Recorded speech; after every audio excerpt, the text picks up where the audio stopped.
This green light is on. Okay. I was wondering what this is.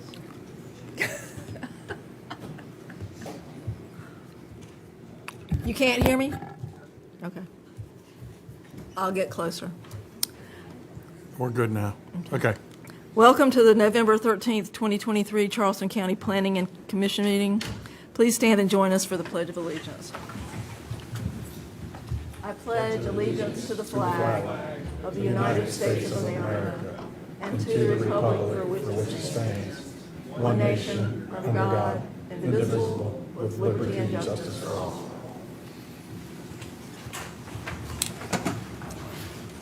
Today's meeting was noticed in compliance with the South Carolina Freedom of Information Act. This commission acts in review and recommending capacity for comprehensive plan amendments, text amendments to the Charleston County Zoning and Land Development Regulations Ordinance, rezonings, and plan developments. The commission has decision-making authority on road name changes, public project reviews, appeals of administrative decisions on final plats and subdivision matters, as well as other matters pursuant to Chapter 29, Title 6, Section 6-29-340 of the Code of Laws of South Carolina as amended. If you wish to speak at today's meeting, you should have filled out a sign-in sheet by the door. I'm Cindy Floyd. I'm the chair of the commission. To my right, Commissioner Pelotas, Luke Morris, Adam McConnell. And to my left, Commissioner Warwick Jones, Logan Davis, and Kent Prosser. Also to my right, Attorney Mark Bell, and seated to my left, Joel Evans, Director of Zoning and Planning. Joel, would you please introduce the staff? Sure. Sitting up front here is Andrea Melisick. Emily Wynn was there just a minute ago. She will be presenting the cases today. Also, Marche Miller is here, which, by the way, I did want to say, as you know, Marche was one of our planning techs that did such a great job with the minutes. She has we hired her or promoted her to a planner one, so you will be seeing her actually presenting cases, I think, and getting more involved in the day-to-day of the Planning Commission. So, yep. And Emily Pickett was back there at the sign-in table as well. Okay. I would like to remind you that in order to get a good recording of the meeting for the minutes, please speak loudly and clearly into your microphones, and please do not talk over one another.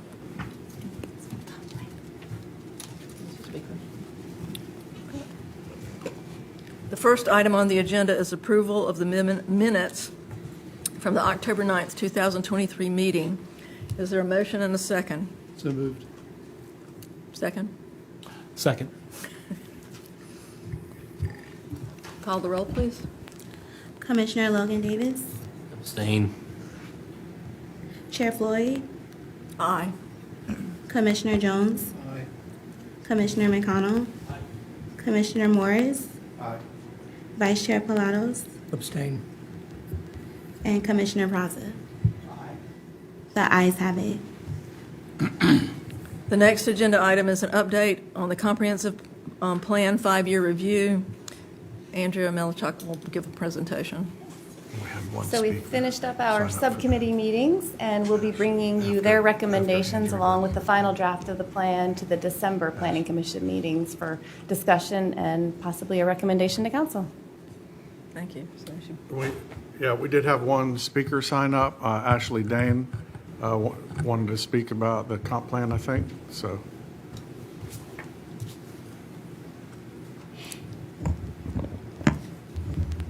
That's it. yeah. Hello, my name is Ashley Dane. I live at 3595 Wild Plum Road. I own a farm and a business in the county. I'm here to recommend adding 2 items to the comp plan agenda. I suggest the land between Plowground Road on Johns Island and the urban growth boundary at Kiowa is designated as the St. John's Farmland and Equestrian Preserve and is put into an overlay with development standards to protect and promote rural character. It will serve as a living dynamic model for the rest of the county to show how equestrian activities and the diversity of farming ventures can inspire balanced growth and increase property values. I also recommend that the Agricultural Issues Advisory Committee be reinstated. The concept of a farmland and equestrian preserve aligns with the county comprehensive plan. The area I reference is specifically referenced for preservation in the plan. In the vision statement of the plan, it states rural preservation is very important. Further, it states, as this growth continues, it is essential that the people embrace a vision for the county. A balance must be maintained between fostering growth and development and preserving our natural and cultural resources. The St. John's Farmland and Equestrian Preserve not only aligns with this vision, but it puts the ideas into action to be seen, felt, and experienced. It is critical that Agricultural Issues Advisory Committee is reinstated to further define the meaning of rural. As though the word is referenced over 70 times in the comp plan, it's not clearly and succinctly defined. It's difficult to protect and promote that which is unclear.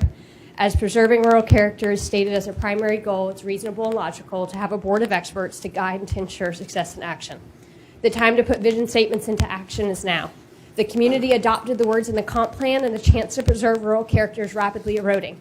I humbly request your skilled and knowledgeable team take this recommendation to heart to protect, preserve, and enhance an ecologically and culturally significant area of our county. Once it is gone, it cannot be brought back. Please add the St. John's Farmland and Equestrian Reserve to your comp plan agenda, as well as the reinstatement of the Agricultural Issues Advisory Committee. Thank you. Do we need to take action on this, or can we take action on this? I think that's something we can consider, then when we do make a motion for the comp plan, someone can. Yeah. That would be like the next Yeah, meeting. yeah. This is Medical Village speakers, those 2 pages, and this is the LDR speaker. Okay. One. All right. Okay, so who's this? This is for the next items, yeah. Okay. Yeah. The next agenda item is a request to rezone tax map number 203-00-00-048 and -053 from low-density residential R4 to the Island Park Place Medical Health and Wellness Village Plan Development, PD 187, to allow for the development of a large-scale medical office park with associated retail and residential uses. Emily Wynn will give us a presentation. Thank you. Good afternoon. This is a request to rezone 4357 and 4365 Betsy Carrison Parkway on Johns Island, like you said, from the R4 zoning district to PD 187, the Island Park Place Medical Village PD. The subject properties were zoned AG until the 2001 adoption of the ZLDR, which is when they were rezoned to low-density suburban, the RSL district. This district was later renamed R4, low-density residential. As some of you may recall, back in 1999, the county adopted its first comp plan, which included a suburban-rural edge that split the county between a rural area and a suburban area. The subject properties were located on the boundary of this edge in the suburban area, while the properties across Betsy Carrison remained in the rural area. This suburban-rural edge would eventually become what we know today as the urban growth boundary. The property owner held a planning commission workshop back in November of 2021, where commissioners and community members alike expressed a number of concerns, including a lack of sewer capacity, building height, and increased traffic. Many residents were concerned about the scale of the proposed development in this particular area. Many residents felt that a development like this should be located in an existing commercial area or node, such as along Maybank Highway. This is the location of the subject property within the county. The future land use designation of the subject parcel is urban-suburban mixed use. The subject properties are largely undeveloped, with a 75-foot central electric co-op power line easement running through them. Properties to the north are zoned neighborhood commercial and C zoning district and are developed with office buildings housing professional office space. Those two parcels were originally combined as a single parcel, which was approved to be rezoned from low-density suburban to commercial transition in 2004. When the commercial transition district was eliminated, it reverted back to the neighborhood commercial district. That parcel was then subdivided in 2018 to create the two existing neighborhood commercial lots. And it's important to note that that office space in neighborhood commercial is limited to a 5,000 square foot maximum floor area. The property to the south is zoned low-density residential R4 and is largely undeveloped apart from the same 75-foot power easement running through it. Properties to the east of the parcel are zoned R4 and are developed with single-family detached homes and some manufactured housing. And the property to the east is zoned PD 27E, Hope Plantation, and is developed with a golf course. The subject properties are located in flood zone shaded X. This is an aerial view to the north and to the south. And these are photos of the subject properties along Betsy Carrison, and the adjacent properties and properties across Betsy Carrison. This is the proposed conceptual site plan depicting 14 buildings and a parking garage. And in this comparison of land uses, the R4 district is very limited in the types of uses allowed by right. By right meaning without conditions or special exception approval. On this chart, anything with a C next to it would mean that there are conditions associated with the permitting. Anything with an S means it requires special exception approval from the Board of Zoning Appeals. The proposed PD would allow for a myriad of healthcare uses as well as restaurants and retail. The R4 dimensional standards shown here are for development of by right single-family residences. So it's important to note that any other uses developed in R4 would be subject to the Chapter 9 development standards, including variable buffer widths. The applicant is proposing a maximum of 18 dwelling units of multifamily style dwellings to be located above office and retail space, 7 acres of open space, a maximum 159,846 square feet of buildings, and 55,000 square feet of reserved area for the on-site wastewater treatment system. A traffic study was conducted and recommended a southbound left turn lane and northbound right turn lane from Betsy Carrison onto the site, as well as turn lanes on left and right turn lanes on site onto Betsy Carrison. The applicant did provide responses to the approval criteria within the PD. However, staff found that approval criteria B has not been met due to the scale and existing land use pattern in the immediate vicinity of the proposed development. As noted in staff's responses to the approval criteria, the scale and intensity of the proposed development is incompatible with the existing land use pattern of the area and is therefore inconsistent with the comprehensive plan and future land use recommendation. Therefore, staff recommends disapproval. However, should the requested plan development be approved, staff recommends the following conditions: providing updated letters of coordination from utility and service providers, revising the square footages to be maximums, revising language to state that accessory structures will be allowed pursuant to section 655, revise language to state the building height shall be whichever is less of the stated requirements, provide a minimum lot area and width based on the general office district, reduce the impervious surface to 70%, include a maximum building coverage of 40%, remove the statement that standards not addressed in the PD shall comply with the GO district, state that the sidewalk in the Betsy Carrison right-of-way will be constructed and inspected and accepted by the county for maintenance prior to the issuance of the first certificate of occupancy, and revise language to state that if not developed under the PD, the R4 requirements shall apply. 4 letters in support of this request were received. 106 letters in opposition of this request were received, and 2 letters of general comment were also received. And this request was noticed as required. We appreciate the staff's comprehensive report. Are there any questions for the staff from commission members?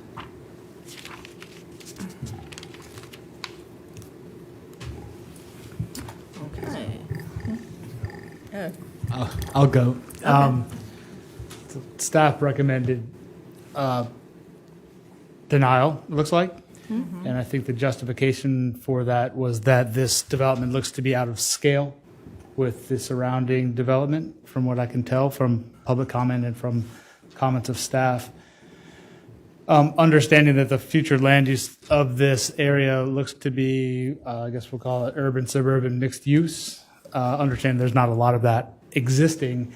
How do you start to develop an urban, suburban, mixed use typology in an area that doesn't have it if it doesn't ever meet the character of the existing neighborhood? I'm just curious how we actually get to that point to implement a future land use plan that's been suggested. That's a great question. I believe part of it would possibly be that you would be expanding on existing commercial nodes until you reach the point of the urban growth boundary. But as of right now, this whole entire area, the general existing land use pattern is still very much single-family residential. There are those two parcels that are located to the north that were rezoned to commercial transition. That zoning district obviously no longer exists, so they are now neighborhood commercial, and they are limited in size to 5,000 square feet. But I believe the scale of this development is what is inconsistent. If you wanted to, I guess, expand urban suburban mixed use where there is none, you need to begin in the areas where there is some and expand outward.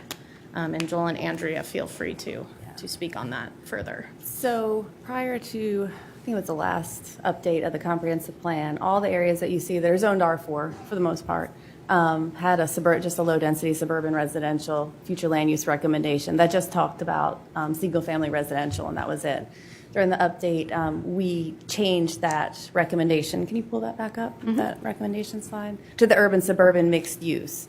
So everything, whether it's really a lot of it, whether it's commercial or residential, a lot of that is all under urban suburban mixed use. With the idea being, can you go to the language part of it where it describes what urban suburban mixed use is? Again, the recommendation slide. Yeah, so there it is. Compatible mixed-use development in a general land use pattern that includes a variety of housing types, retail, service, employment, civic, and compatible industrial uses, as well as public and open spaces and linkages to public transit in a walkable environment. So the idea with that change, was that would give planning staff more ability to make recommendations based on what's going on around a proposed rezoning, so looking at the land use patterns around it. Whereas before, when it was just suburban residential, it was always just a hard no, everything is suburban residential. There's no ability to bring a mixed-use environment into any area in that designation. So in this case, we looked at it, and it's on the fringe of the urban growth boundary, and the scale is very intense. So if it was something less than that, it might be a different story. Does that help? A little bit. I'll try to expand a little more. An example being like Riverland Terrace. It's in the county, zoned R4. If we just went by what the comp plan says with urban suburban mixed use, and we were expected to make a recommendation of approval for anything that came about, if someone bought a block of the existing homes in an established neighborhood like Riverland Terrace is zoned R4, we could never, of course, recommend approval for anything other than residential there because of the surrounding area. Now, if you go out to the edge where you have Savannah Highway, someone could make the argument as to why one of the lots that are zoned R4 would make sense of going to something other than residential because there are other commercial areas along along Maybank Highway there, yeah. Thank you. I have a question. Are there any other developments on Johns Island that have an on-site sewage treatment facility? There are, we have one, Kiowa River has one. There's Johns Island Junction has one that has been approved. And also Briars Creek Golf. So they've gone through the DHEC and the So- COG approvals and they're in place and Two of- functioning? Right. Two of those have. I think one of them, the Briars Creek one, that was developed prior to the ordinance that required the 208 agreement, but all of them have DEC approval. Right. Yeah. Thank you. Anybody else? Ready for public comment? Yes. You don't do the applicant first, I guess. Let's just ask for the applicant. Okay. Is the applicant? Can we hear from the applicant?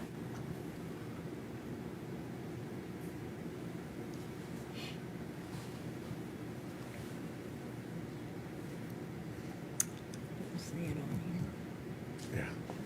I'll say it. I mean, Good afternoon, Madam Chair, members of the commission. We have a few members of the team present that will be available to provide information and answer questions. I know normally you allocate 2 minutes. I don't know if it might be easier if we just kind of present it a little more fluidly and have the team members come forth and discuss it as we're running through this. Is that acceptable? Yes. Okay, thank you. Well, thank you all for having us today. name and address. Name and address. Tell us your name and address, please. Yes, ma'am. John Williams. My address is 2014 Somerton Court in Panopolis. Mr. Skirchek here, John Skirchek, he is the owner and developer, and he has been working with this project for over 3 years now. He lives in this community where it's proposed, and he understands the need for medical services along with his family and friends.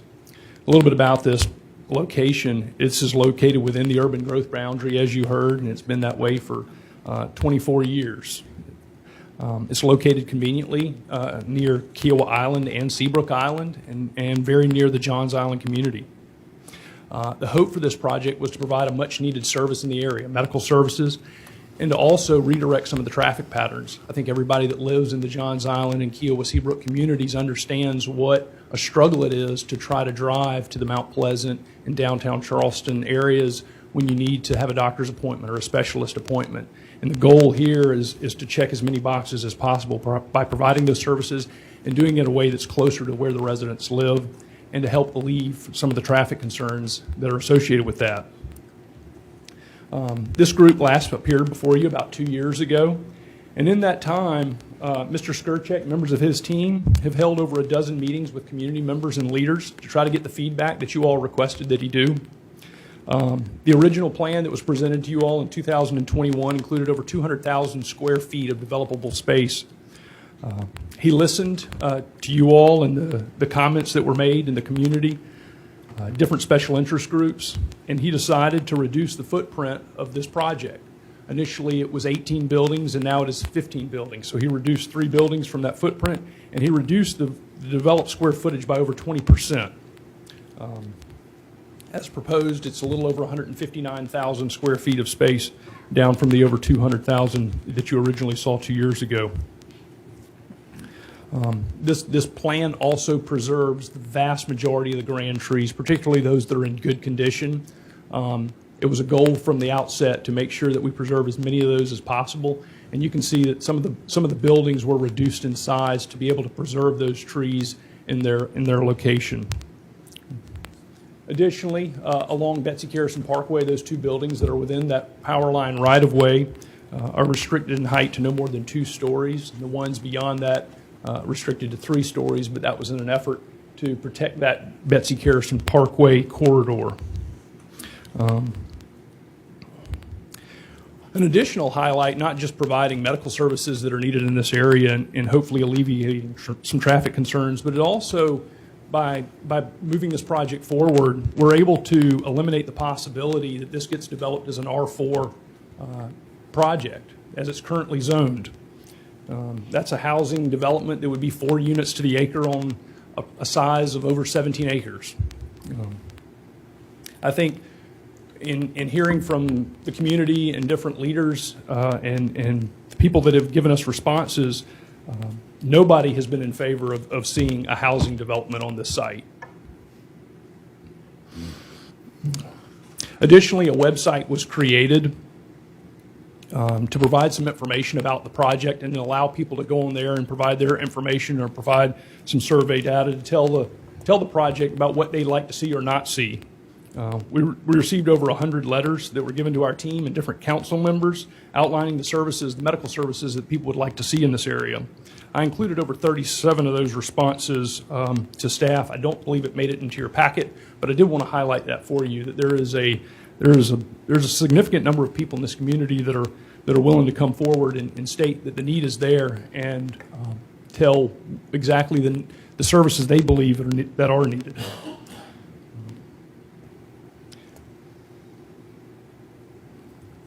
One, is it Mr. McConnell?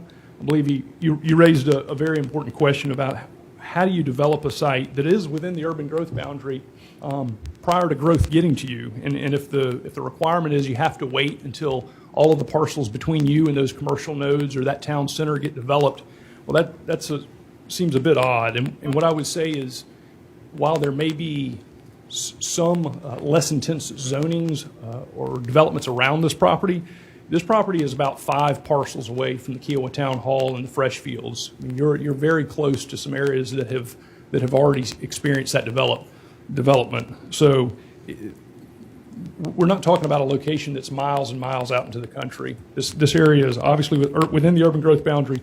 We believe it's appropriate, and we've got our entire team here to answer any questions that the Planning Commission may have. I'm going to turn it over to the owner, Mr. Skurchek, at this time to highlight anything additional that he would like to highlight. Remind everybody to have 2 minutes. This one. It's everyone, Okay. 2 minutes. Okay. We're allowing 2 minutes for anyone other than the initial presenter, so. Okay, thank you.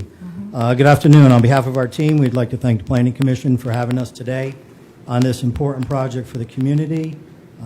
As Mr. Williams had already mentioned, my name is John Skurchek. I represent the ownership of these subject parcels, and we'll be introducing our land planning engineering team that is joining us today to answer any of your questions. Before proceeding to these introductions, we would like to thank the staff for recognizing a complete submittal package and placing it on the agenda, even though they have recommended disapproval. This recommendation is based upon the proposed development is incompatible with the existing land use pattern of the area, which is strikingly odd since this sits inside the urban growth boundary, and hence some of the comments that has been coming forth already. The urban growth boundary, which designates these parcels to be developed as urban-suburban mixed use, was put in place by previous leadership in an effort to recognize 2 main laggers of growth, 1 in infrastructure and 2 in healthcare. Today, the UBG is further supported by many of our current leadership for the purpose of promoting and embracing smart growth through urban development efforts. If this were not the case, perhaps this would have been designated as a zero growth boundary. Staff has been with us through pre-conference hearing, Planning Commission workshop, and now Planning Commission. Many requests have been set forth upon this professional team to comply with, and today we come full circle only to be told that the proposed development is incompatible with the existing land use pattern with a comp plan that's been in place for quite some time. This is contradictory to the designation of land being developed inside the UGB, which is to change the existing pattern, but in a smarter way. There's been a collective effort to continually spread misinformation about this proposal, and in some cases about this team, which is concerning. This misinformation campaign has done nothing to advance Charleston County's mission statement. May I continue, please? This is important. Well, try to wrap it up. Okay, thank you. Which is to provide services of value to the people. For those of you who would like clarity on the proposed uses, we are pleased to inform you of IPPsupport.com. This will give you an overview and even allow you to fill out a survey where you don't need a username or a password to insert your comments and tell us how to make this project better. For a brief snapshot of what you'll find on this is our Nature First program, which for some reason is not being emphasized here. It is a program that puts an emphasis on our grand trees, protection zones, creating healing centers and focus for meditation for our visitors and practitioners. We have also incorporated walking paths and bike paths throughout the village to embrace the urban growth boundary and comprehensive plan. Lead design and certified buildings have been directed as part of our philosophy a healthy environment, healthy buildings, healthy people. Today, we have many practitioners, specialty and other, that are very interested to come in here and serve the people, many of which are friends and neighbors. What we would like to do at this time is to note the team that is here today, but also to mention the Planning Commission that the last time we were together, most of the suggestions and considerations you had us go back is look at scale and scope, preserving the scenic route, utilization of the existing median cut, architecture, utility, and traffic. We are pleased to see that our team has reduced the overall scale of this project, as John and Williams had mentioned, by more than 40,000 square feet. They have maintained the Okay, 75-foot I tree think you need to curtain, wrap it up, sir. and they have also consulted with the DOT to confirm this median cut. Members of that team Thank you. include, which are here today, Thank you. and they'll be happy to comment. Thank you. Okay. I have a question. Do you actually have tenants that are, that you have signed up who are actually want to use this facility? We have letters of interest from various different specialty groups, also local practitioners in the area that are in need of either more space or to be located within a critical mass where there are other healthcare providers of wellness, preventative health, therapeutic, as well as traditional practices. Thank you. Anybody have any questions? Yes, please. You state that you're developing 159,000 square feet. What is the square footage of the medical, what is devoted to the medical offices? We are roughly 60% focused on medical, MOB. Part of the challenge is when you read the submittal, and this was directed by the staff, is that the use case being proposed, for example, may not fall under the ZLDR guidelines. So if you have a pharmacy or if you have a compounding pharmacy, that has to go into a category of, say, retail. And so you really have to, look at the way the ordinance has been written and the ZLDR guidelines to fit into the composition of the project. But the whole project is based upon the health and well-being first of all our people. So even the eateries and the comments that we've been getting back from local residents is that they want real harvest kitchen, farm to table. They want smaller portion and sizes to embrace the culinary that Charleston is known for, but in a healthy manner. So if you look at the entire proposal, it's all based around this theme. But the 60% that you refer to is medical practitioners. Yes. Thank you. Any other questions?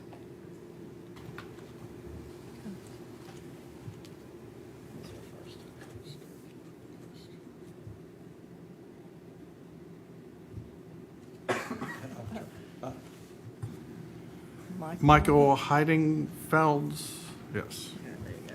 Good job. Good afternoon. My name is Michael Heidingsfelder. I know it's a difficult name. I am a homeowner on Kiowa. I live on 2 Shell Creek Landing for the past 20 years. For the record, I'm also an elected member of the Town Council of the town of Kiowa Island. But I'm here today purely as a citizen of the Sea Islands. I want to comment on a few things. First of all, I think given our demographics and the strongly growing population on the Sea Islands, in particular Johns Island, Kiowa Island, Seabrook Island over the past decade or so, I think nobody can really overlook that we are lacking the proper medical services on these islands. So there is demand. There's also growing demand. I would certainly agree with the developer here. But first of all, also to your question, less than 50% of the square footage is dedicated to practitioners. The 60% includes, according to your own zoning codes, services that would fall under retail. So if you ask how much are really practitioners, then it's less than 50%. Second, the size, the density of the proposed development is totally out of character.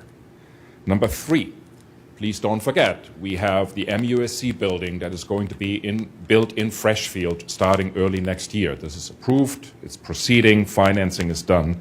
We have second, a Trident Hospital that I think is going to be built on Maybank. And third, we will also have more representation of Roper in Freshfields for medical services. So there is other areas that, or other services that will provide medical and wellness to the community. Number 4, there are 2 already existing commercial centers, Maybank and Freshfields will more than double in the foreseeable future. And then traffic, sewage, all of these topics need to be taken in consideration and asked the Commission to disapprove the current project. Thank you. Thank you. Kelly Wilburn? Oh, lost out. Jim Hurt or Hart? I think she's coming up.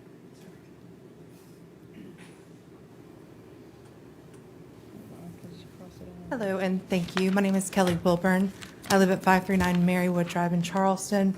I just wanted to come and show my support to the project. I've got a lot of aging friends and family on Johns Island who has difficulties getting to and from their MUSC doctor's appointments.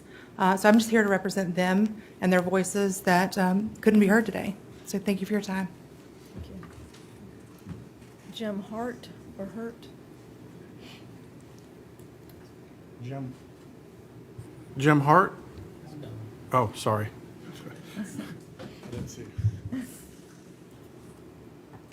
Good afternoon, everyone. My name is Jim Hart. I live at 2230 River Road. I have lived on Johns Island since 1978. I am a native of the island. I speak because we do lack a lot of health care on the island. Most recently, I just lost my mom and my sister, where I was their caregiver for over 10 years, and that meant leaving Johns Island, going to Wadmalaw to pick them up on various days, trying to leave the island, and we know the infrastructure out there is also in dire need out there too. But there was many occasions where there would be an accident on the bridges leaving, and we would have to turn around because we sat in traffic for about 4 hours. I wish I was exaggerating, but I'm not. You know, when someone's sitting in your car and they're hurting, they're suffering from cancer, that's just too much to ask. It would have been a lot easier had we had services like this available to us at that time. And unfortunately, we did not. And unfortunately, I suffered that when I go and visit my mom's grave yesterday, right out at the Catholic Church on the island where she worked. It would have been so much easier for her and my sister to just go to somewhere that's more convenient for us. We don't have that. This is one of the solutions, and I don't see why, you know, we can't have, if you want to have MUSC, and there is maybe a potential, I'll put in air quotes, of Trident, but the more the merrier in my mind, again, having lived out there my entire life. Thank you. Okay. Brian Worst?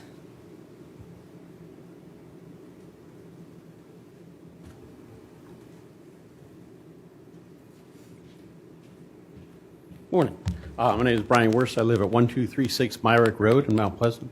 I'm an architect with LSUP, and I'm the author of the elevations that were included in the packet. I just want to make a comment real quickly about the architecture and our attitude towards the architecture and the landscape.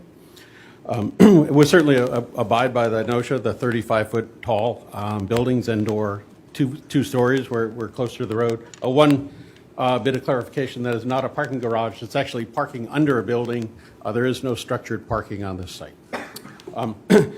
So the notion of this village is that it really allows for and promotes this kind of organic development. As an architect, sometimes it pains me to say this, but the spaces between the buildings are as important, and in this case more important, than the buildings themselves. A lot of the buildings that we represent are accessed through gardens and have direct vision to outside spaces, right? We're looking at buildings that are really narrow. Is this not your typical dock in a box? Not like a room like this. All those rooms will have windows in them to kind of help to promote healthy living. And I think that's all I have. You know, we really kind of talked about, we really showed kind of a timeless architecture that would kind of promote that notion of village. If you look, it's really kind of a higher class of buildings that we're looking at there. These are not, like I say, these are not schlocky buildings. That notion of having the residential pieces are for these visiting doctors who can come and really bring in those specialists. The notion of an MUSC and/or Trident is that's really kind of emergency care, right? No one goes there for for wellness care, and these doctors are really for wellness care. That's it. Thanks a lot. Thank you. Richard Van Atta? I'm Richard Van Atta, and I'm at 4309 Heads Point Court on Johns Island. First of all, I think the presentation made by your committee did an excellent job laying out the issues and making it very clear that this project is out of scope relative to the area that we live in. I want to add a couple of other points. First of all, the context of this within this area with the expansion of Freshfields and with the expansion of the developments on Maybank would result in having much more adequate capabilities than people are seeing today.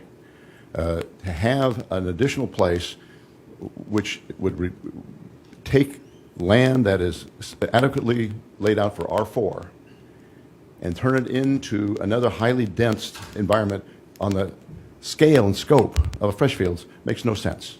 So I just want to say this is a very important decision to make as to whether or not you're going to allow this kind of, not incremental, but large-scale additional development when we already have subsequently many other developments along these lines going on all around it. So I just want you to keep that in the context of where we are here in this area, also raising fundamental issues of traffic and safety on Betsy Carrison Road. In KRE, just getting out of onto Betsy Carrison is harrowing. If you added another place like this where people have to come in and out making left and right-hand turns, a very large number of cars, the safety issues I think would be extreme, and we should avoid that. Thank you. Rich Thomas? Thank you. I'm Rich Thomas. I live at 4360 Betsy Carrison Parkway, directly across the road from this proposed development. I sent some graphics. I don't know if we're going to be able to show those. Are they in the packet? No, I emailed them. Whatever, I'll go on. At the last meeting here, the developer was encouraged to speak to the community. I am the community, Side-Eye is the community, Glenda, Louise. A lot of people in this room never spoke to us, and we're the most impacted people. Traffic would be absolute disaster. It's bad enough now, and I did have a graphic showing how turning right, left across Betsy Carrison, I mean, people go through there 70 miles an hour. I sit at my driveway, and sometimes it takes a minute to get out, and I'm fighting traffic going 70 in a 50 zone. Be disastrous. Another really important thing here is the septic issue. I can't imagine how a small septic, and you had that designated on the development diagram, can handle this amount of use.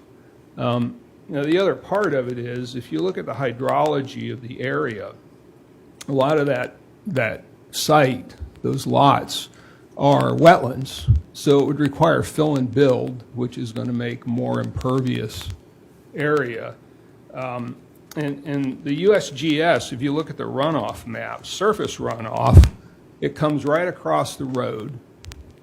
It goes along my property and cuts across my property to go on into the marsh. So the marsh is less than a quarter mile from this. So you're going to have sewage. I just have a little bit more to go through here. You're going to have sewage water, medical waste and whatnot draining down into a marsh and onto my property for that matter. There is no adequate mapping of groundwater. The city and the county have been looking at fill and build and groundwater issues. Dale Morris with the city has wells all over the city and some on Johns Island now monitoring subsurface conditions. Nothing's been spoken to about how they're going to dispose of huge amounts of septic waste that will then drain down into the marsh area. Let's That's how wrap it up. water works. Let's wrap it up, please. All right, thank you. This is a really bad idea, so I hope you say no, and for the reasons that staff mentioned, but also for the other reasons that people in the community have mentioned. Thank you. Jeff Webb.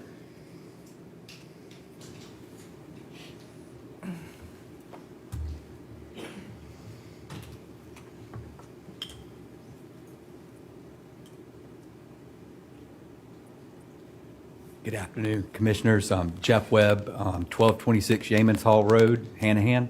And I'm the civil engineer with ADC Engineering, who we were involved with the original site planning and planning for stormwater and some of the coordination for the sewer. So I could speak to a couple of those points, and I'll try to be real brief. But the strategies for stormwater, like all sites, there are challenges and things specific to the topography of Johns Island, the way the forests are with these forested wetlands. So we have several strategies that we will employ and will be required to employ by county staff as this goes through permitting. But primarily it is to minimize the fill and build that was discussed. We're going to do that by placing building pads in upland areas as much as possible. We're also going to look at stem wall type construction, so you're not building a pad that's out beyond the building. We're keeping things down at close to existing grades. That provides that potential for the flood storage that occurs on the site, in its current condition. We also will, of course, have detention systems, ponds, likely underground detention, and also incorporating low impact type design with pervious pavement, and any other means, cisterns for collecting, storing roof drainage, and things of that nature. But we will be going through, of course, county staff engineering approval and complying with all the required standards. Thank you. Thank you. All of these people have the same email address. I don't know. Glenda Miller. Oh, Brian Stowe. That was Brian Stowe. Sorry. Don't mess me up. Look, these are all Not sure how low it goes. Okay, thank you for allowing us the opportunity to speak today. My first concern is setting a zoning precedent in this area. Once we grant changes to one developer, we seriously need to consider the other developer's request.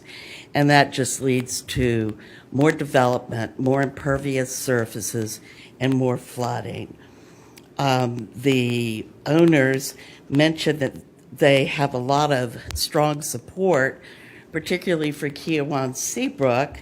However, there were only 4 letters received by the commission in favor of the project. I would suggest that if Kiowan Seabrook are so in favor, perhaps they could use part of the Andale West site where the new Harris Teeter is going to go. The other concern I have is Roper St. Francis has a very difficult time staffing its clinic in Freshfields. MUSC has a VIP concierge physician with a limited practice. I don't see how you're going to staff all of these medical offices with people when we can't even get a single physician in the Freshfields location. Roper St. Francis has been far more successful with its family medicine practice up on Maybank. And this would be another good area for this kind of facility. Finally, this is inconsistent with the proposed comprehensive plan, and staff has spent a lot of time, money, and effort in this endeavor, and I feel very strongly we should stick with that. Thank you. Thank you. Jenny Kirk.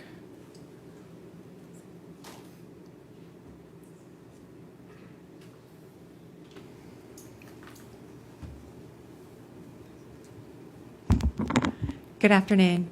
I am Jenny Kirk. I am representing Thompson Turner Construction, who is the general contractor, construction manager, who's been engaged with the landowner about this project for a couple of years now. And so I just wanted to talk to you a little bit about the considerations that we've been taking to help, honor the needs and the requests of the community. If you don't know anything about Thompson Turner, we are a regional general contractor, family owned, and we have offices and facilities in both North Charleston as well as Mount Pleasant, and have completed a number of projects on the barrier islands, which obviously require a lot of sensitivity and knowledge and expertise of seismic requirements, wetlands, wind loads, et cetera. Some of the projects that we've done in your community on the peninsula, we work for the College of Charleston, the Citadel, as well as the Medical University. We're currently getting ready to begin work on College of Health Sciences and the School of Medicine downtown. But additionally, we've done a lot of work for K-12, for the Charleston County School District, in actual neighborhoods adjacent to communities and landowners. So we spend a lot of work, considerable work, working with the community to make sure that we limit disruption to communities, both homeowners as well as local businesses. And so we would certainly do that in this project as well. We're excited about the healthcare portion of it because of our recent work in healthcare. So I guess we just really wanted to take this opportunity to introduce ourselves and let you know that we have been working during the pre-construction and planning with the owner very carefully. We think this is really important to make sure that we're including local and regional contractors and thinking about the sensitivity of traffic patterns and how we can be as least disruptive as possible when building a project like this. We have a lot of experience working with both LS3P and ADC, and we think the camaraderie of working in teams like this is really important, and we hope to work with the county. Thank you. Thank you. Derek Myers.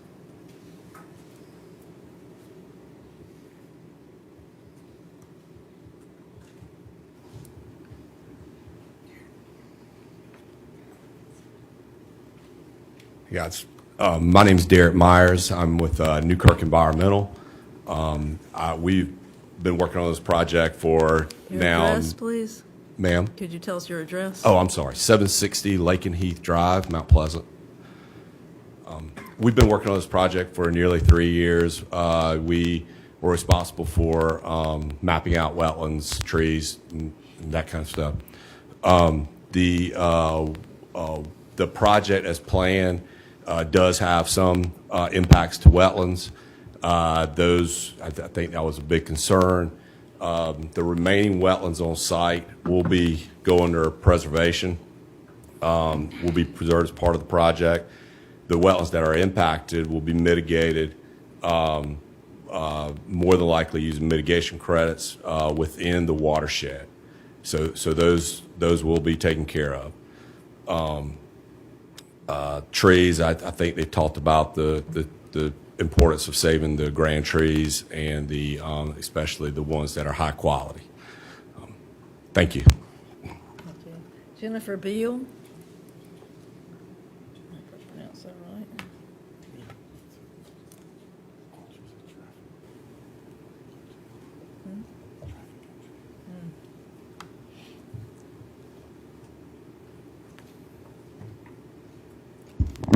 Hi, good afternoon. Jennifer Beal with Beal Engineering, 306 Meeting Street, Charleston.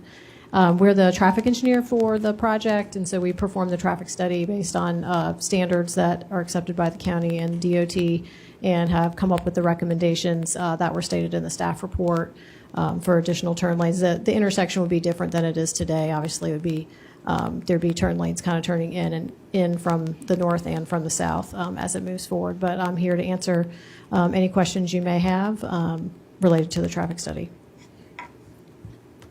Any questions for the traffic study?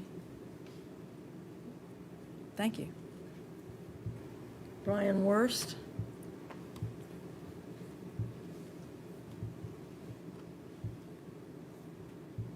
Is he not here? Brian Worst. Oh, I already went. You already went? Unless you want me to go again. You signed in twice.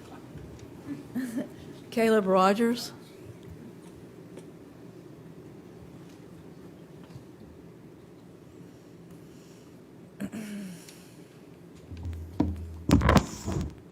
Good afternoon, Caleb Rogers, 104 Broughton Road, Mont's Corner.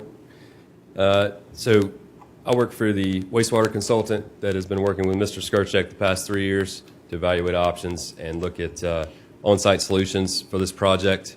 I just wanted to highlight a couple things as one of the commissioners pointed out. There are similar projects that are currently operating in the area. We've coordinated with DHEC and BCD-COG and understand the necessary next steps to proceed with permitting and design on this project.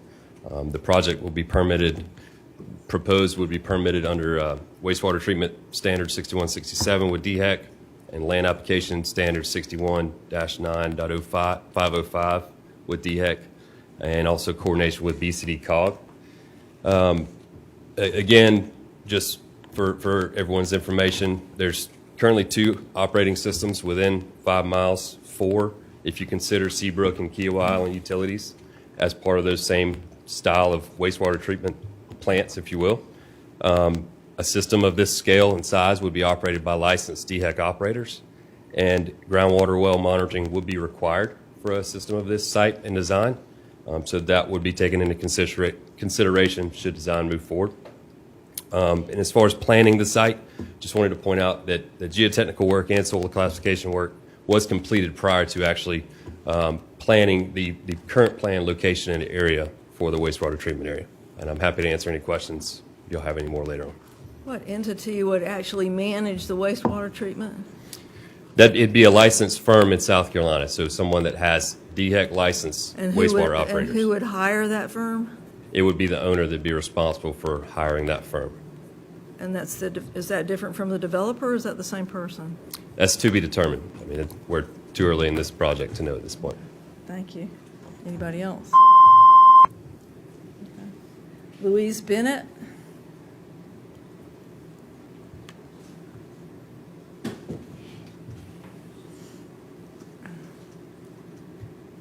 I am Louise Bennett. I live at 3205 Resurrection Road, Johns Island.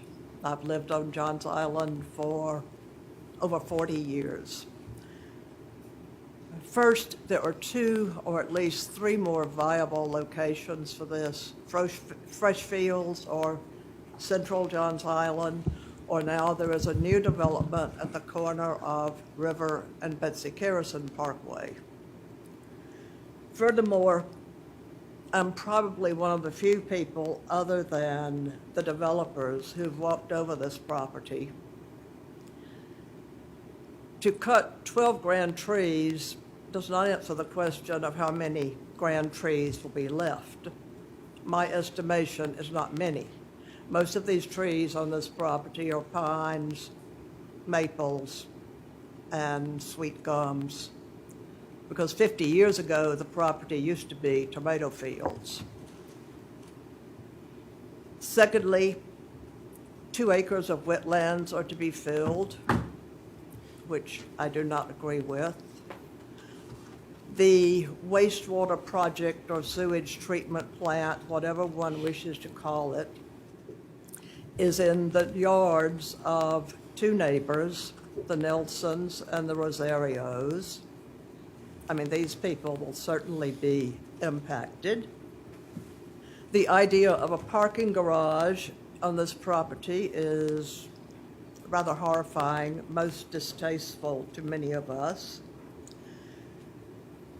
And the idea of all of these specialists with which we have no guarantee that they're going to come does not fill the medical needs. We really need more primary physicians near fresh fields or at fresh fields. Thank you. Thank you. David DeSteffens?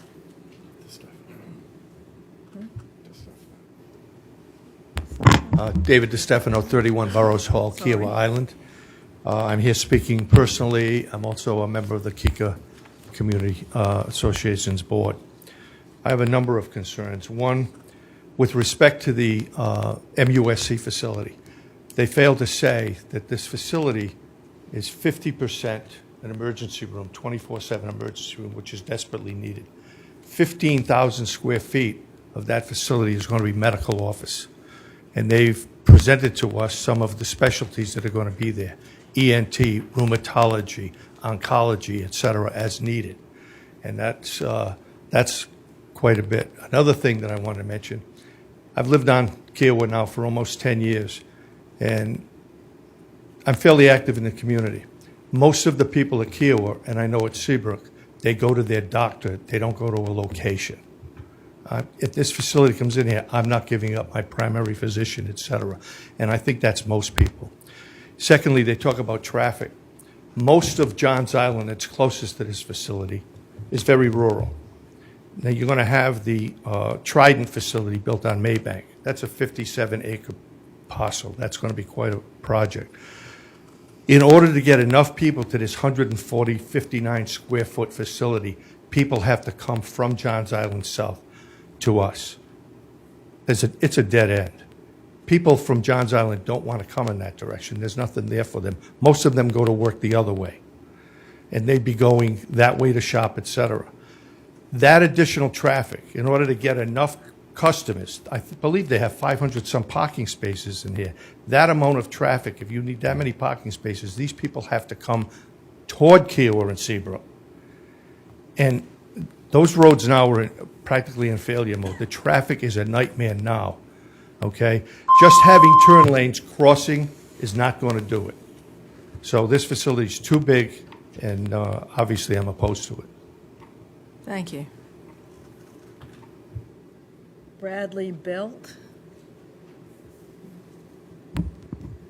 Good afternoon, Madam Chair, members of the Commission. My name is Brad Belt. I'm a resident of 151 Bobcat Lane on Kiowa Island. I'm also, like Councilmember Heidingsfelder, a member of the Kiowa Island Town Council, although I'm not here representing the town. I'm representing the views of constituents that have reached out to me and our fellow council members. There's no question that there's a need for and an interest in additional medical services in the Sea Islands and Lower Johns Island. I think the question that's posed and has been addressed by staff is whether or not the extent of what is proposed and the location is what is most appropriate from a planning standpoint. I commend John Skurchek and his team for presenting a very favorable, attractive design aesthetic. But the question still is the scope and scale of this project at this particular site the most appropriate one from a planning standpoint? There's no question, I think, that 14 multi-story buildings over 150,000 square feet plus 18 dwelling units and 570 parking spaces is a much more intensive use than the 3 or 4 dozen single-family houses that could be built on that property. And that needs to be evaluated against what are the other available options. We've talked about MUSC, which is coming online, additional medical offices, Trident on Maybank Highway. I think the most important thing to keep in mind is this commission has just approved 50 additional acres of mixed-use development immediately adjacent to Freshfields Village. Only about half of that is mapped out right now. And both the owners of Andell West, which is Riverstone, and the owners of Freshfields Village, Edens, have already indicated a desire to bring in additional professional services, including medical services, to those facilities.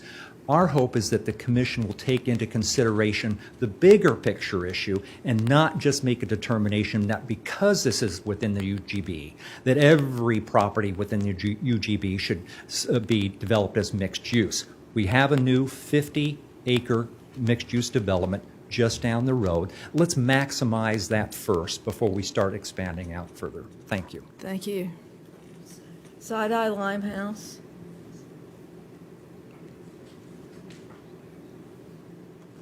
I really have nothing to say, but I'm against it.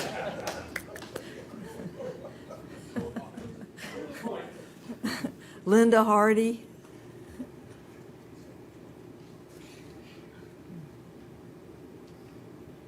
Hi, thank you for allowing me to be here. Linda Hardy, 1443 Thin Pine Drive, Johns Island.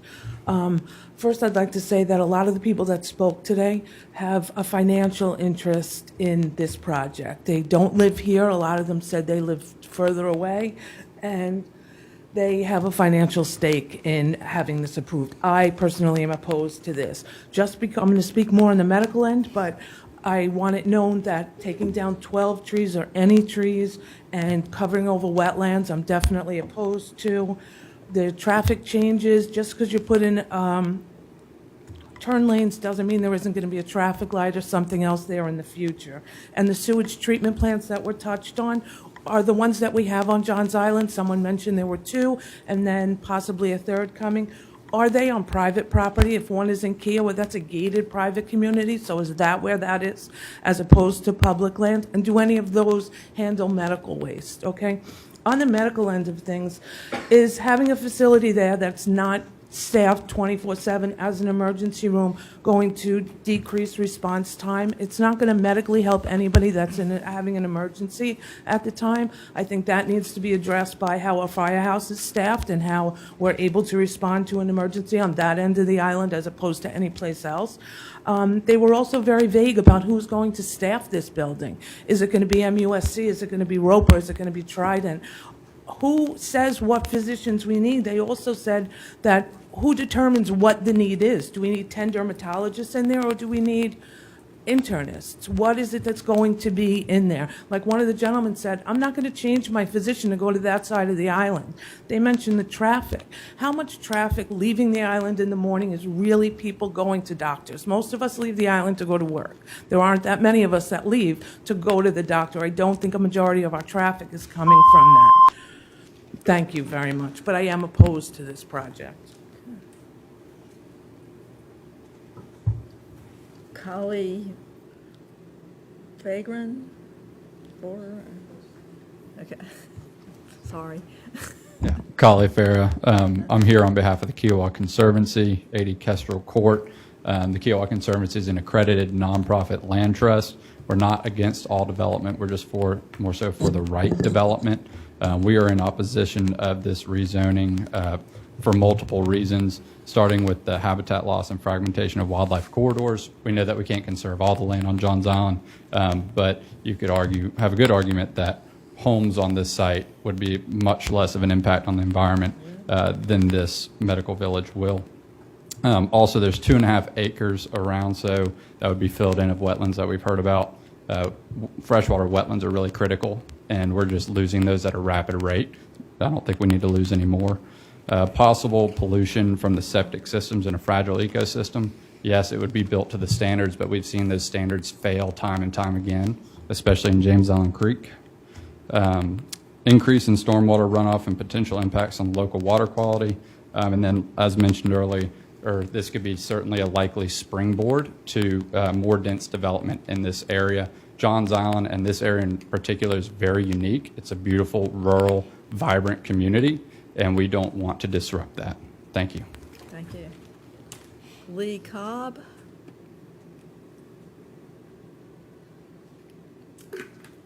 Good afternoon. Thank you for listening to us all. My name is Lee Cobb. I live on Kiowa, at 2 Ocean Course Drive on Kiowa Island. I am also on the board of the Kiowa Conservancy. I certainly second what colleague most eloquently just said, but others in the room, there are 2 large medical facilities that are coming online. There is a need to access emergency care in particular, but as you've just heard, something is coming. MUSC is coming to Freshfields itself, and there is this other development in Freshfields which will include, is very likely to include medical offices as well. I am concerned about the wildlife corridor, which this would be a key part of, and as others have mentioned, sewage issues, filling in the wetlands, and the potential for affecting marshes. Marshes are critical to the environment in and around to the wetland and to Charleston and Charleston County. I think this development is way too large for the area, and in many, many ways, we need those houses. People need houses out here, and it is a much better use of that land. Thank you. Thank you. Roberta Nelson?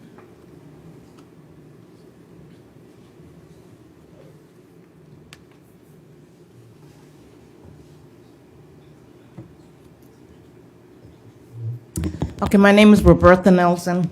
I live 4368 Betsy Harrison Parkway. My family has been living on this island since the 1700s, late 1700s and early 1800s. My family has property east of this property and south of this property. Right in this area right here, my family owned this property. Okay, I live approximately right in here.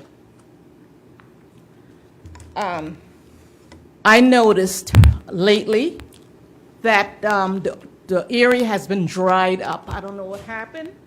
Someone dried up the area behind my son, where my son lives, in a mobile home, a manufactured home, whatever, has been dried up. I don't even hear the frogs chirp. They took away the frogs' property. Okay. I never agreed on this. We had some, I know that we had some meetings, and I always objected to it. We had a meeting at the church. I had a meeting at one of the offices in this building. I always objected to this. I don't think it's a good idea. I have problems leaving Freshfields from work, 'cause I work at Freshfields, and I live right next to the Church of Our Savior. So I have to come from Freshfield and turn around to come back to my house, because my house is right there by the Church of Our Savior. I nearly get hit in the back many days because just turning and getting out of my yard to go to Freshfields, to go to Charleston, I have to go up and turn around to come around to go back this way. Sometimes I have to go to Resurrection Road, and sometimes I have a chance of turning in front of Camp Keir Road, but usually it's safer to go to Resurrection. But that's even dangerous.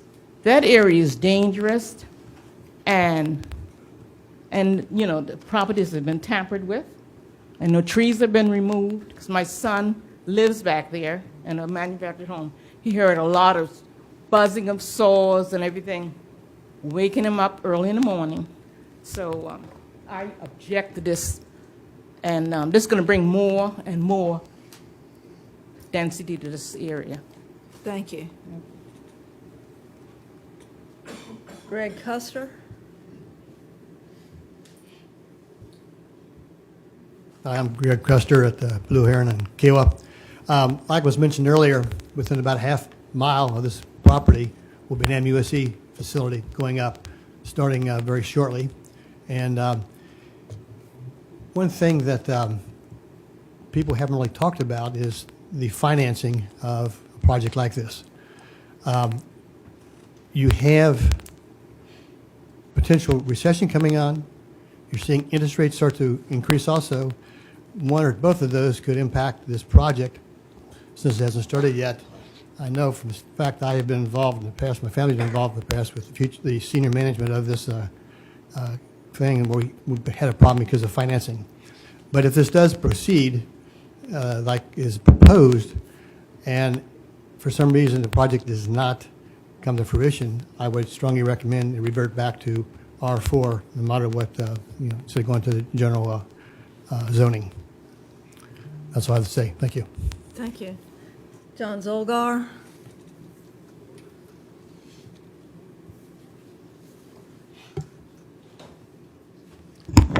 John's Logo, John's Island Task Force, 5528 Frisco Lane. Good afternoon, everybody. I figure I got about 20 minutes, right? So my first thought is, wow, deja vu all over again. if whoever was here 2 years ago, it was almost exactly 2 years ago, they came here and presented pretty much the exact same plan.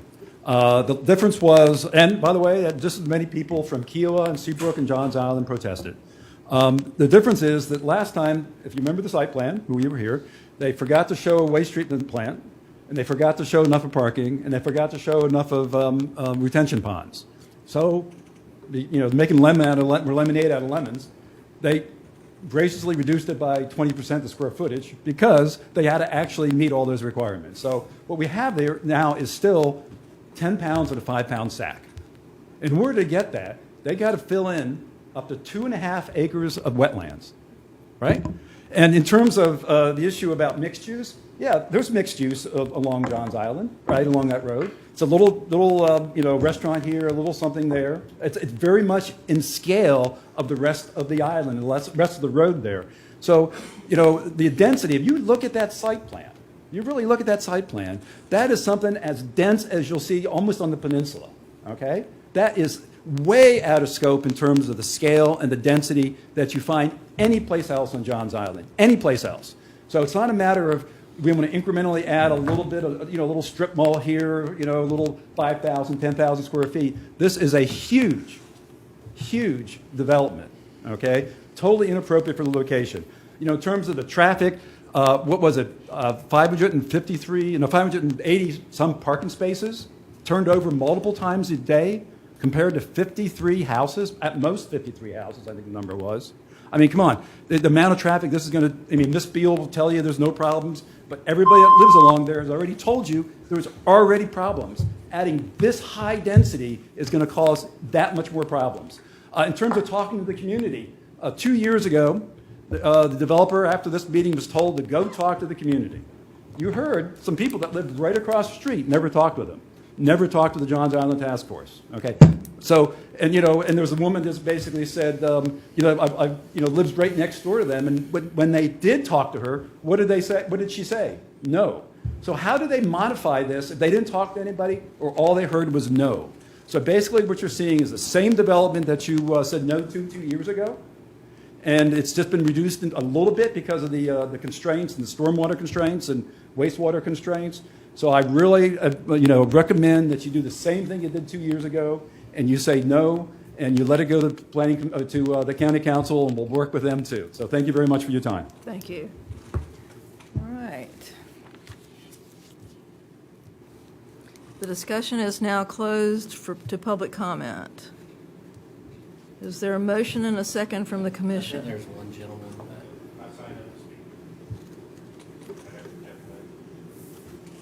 What's your name?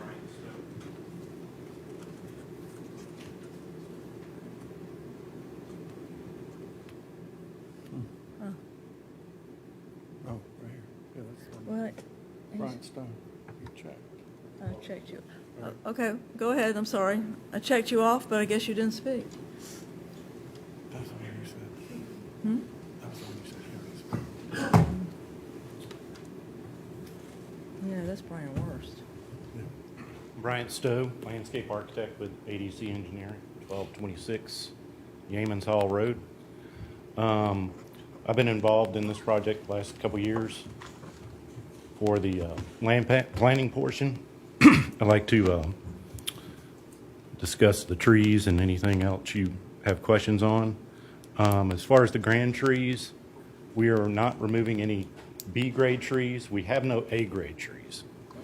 The trees we are removing, which we worked diligently to preserve as many trees as possible, are 5 D-grade trees, 3 C-grade, 5 D-grade, and 4 F. F being dead, dying, hazard. So I think this is a quality design.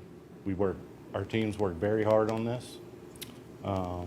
It's within the urban growth boundary. I think it's a great development for the community. I grew up in Atlanta, so I know traffic. I've been in Charleston for almost 30 years. And if you have any questions on this, happy to answer those. Thank you. Thank you. Now, Discussion is closed for public comment. Motion and second from the commission I'll move that they accept the staff recommendation for disapproval. for disapproval. Is there a second? I'll second. Okay, we have a motion and a second. Is there any discussion? Yes, please. I'd just like to say that I go along with the staff. I agree with the people, but if there was something that would have changed my mind or influenced me more, it would have been access to medical facilities. If it were very inadequate, then maybe I would waver. But it would seem to me that there's no problem or a limited problem that's going to be solved in the foreseeable future in terms of medical access. Certainly, the people from Johns Island didn't say, no, we don't have the medical access, we need it. They didn't say that, so I don't think that there is a medical problem. So I find it, as I said, happy to go along with the staff recommendation. Anybody else? Lucas? So I would say from a city planning standpoint, and with this being within the urban growth boundary, relatively outside of a flood zone as much as you can with a sea island, I would be fine with a bit more density than was already there. The problem for me is more of lack of connection with the surrounding neighborhoods. It's all coming off of one road, and that's the main artery in and out. And I don't think that necessarily has to be done with the plan development. I think that there can be a bit more incrementalism, like I think has been mentioned a lot with the public. So that's why I'm going to be agreeing with you, Warwick. So. Anybody else have anything? Talking about it now? Yep. Yes. You want to make a comment or ask a question? Yes, please. Yes, please. A couple comments. One is sort of refreshing as far as a PD goes. See, it's really a true mixed use and not just a single use one, as mixed use is contemplated by the Planning Act. But the on-site treatment aspect of it really gives me some concern, and it's good to see there'll be some housing with the commercial, if for nothing else, just to provide living space for folks that might work there, which is one solution to help out with, I guess, workforce, affordable, attainable housing, whatever you want to call it. But it seems a bit troubling in another aspect, too, that this seems to be sort of a specialty medical use, which may or may not come to fruition. In fact, there's proposed an alternative use if it doesn't work, both by the property owner, developer, and the staff. And I think there's been some talk about other medical facilities coming elsewhere, which I assume are sorely needed. But I guess a better approach would be to try and figure out where they would go and what type they would be, rather than having different ones in different areas. It's almost like how people do multifamily zoning. Gets a dearth of it, and then it gets overbuilt, and then it waits a few years and then comes back again. So those are basically my comments that I have on it. I appreciate the opportunity to say those things. Anybody else? Adam? I'm just curious, from a staff perspective, if there are conversations with the development team, like where would the threshold be where it's like, okay, now that's the appropriate scale? Like, how do we judge that process? Because there's a faction of people who basically, if you cut down one tree or fill a puddle, they will say no. And there's another one who will come in and want to pave everything and build high-rise apartments there, right? Like, those are like the extremes. And so during the conversation, I'm just curious, was there any input from staff of what would be an appropriate thing, or were the developers just kind of shooting in the dark, saying, hey, here's our proposal, let's roll with this? Was there any other feedback from staff? I'm just curious.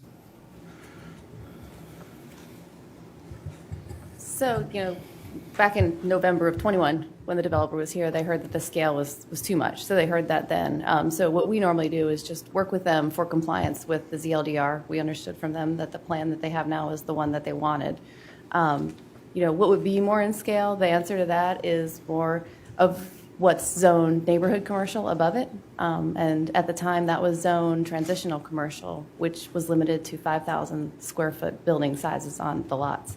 So something more along those lines would be more in scale with that, what's going on. Not that staff would necessarily recommend approval of that either.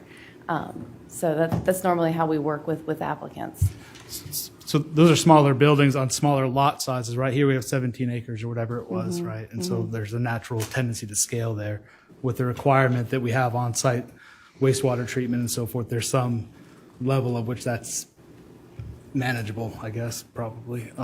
I guess I'm just curious about I'm more curious about the process so that people don't come in and spend a lot of money and time and effort into something that's always going to be a dead end. How are we giving guidance and feedback other than our comprehensive plan that says we look for an urban, suburban, mixed-use development, and then you present something that looks like that with the understanding that it may be approved, maybe not, but the comprehensive plan certainly supports it. So how do we, maybe we need to get a little bit more granular with that in terms of future land use so that the expectations are met a little bit better, or we need to get some better definitions. But it seems like a lot of effort, money, and time has been spent on something that is feeling like it's been a dead end for them for a long time. Mr. Pilatus? Yeah, I don't want to speak on, the staff's thoughts, but weighing in on your comment, I would like to see more community support for a project like this in terms of the scale and specifically the people in the area that it directly impacts. I don't want to weigh on whether a medical facility is needed in the area or not, but what is the appropriate zoning for this parcel of land, knowing that there are commercial nodes in a nearby area. And yeah, again, personally, I would just like to see, well, similar to Ando West. I think that one in the initial workshop came to us and wasn't well received, and it was tweaked and changed, and when it came back, it had the community support. Any other comments or questions? If there's no further discussion, it's time for the vote. Would you please call the roll? Commissioner Logan Davis. Just so I'm clear, what is our, right now we're in opposition to? A yes means no. Okay. Commission members, the motion on the floor is to approve staff's recommendation. So if you agree with staff's recommendation to disapprove, you should vote in the affirmative. All right. Aye. Okay. Chair Floyd. Aye. Commissioner Jones. Aye. Commissioner McConnell. Aye. Commissioner Morris. Aye. Vice Chair Pilatos. Aye. Commissioner Praza. I wasn't here when that was made. When that was made, I just want to make sure I'm voting correctly.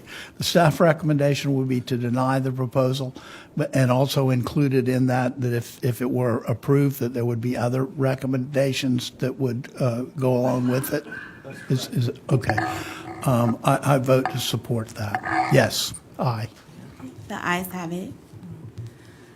County Council will hear this request at their public hearing December 12th, 2023 at 6:30 p.m. in council chambers, and again at their December 21st, 2023 Planning and Public Works Committee meeting at 5 p.m. The request must then undergo 3 readings for approval at council's discretion.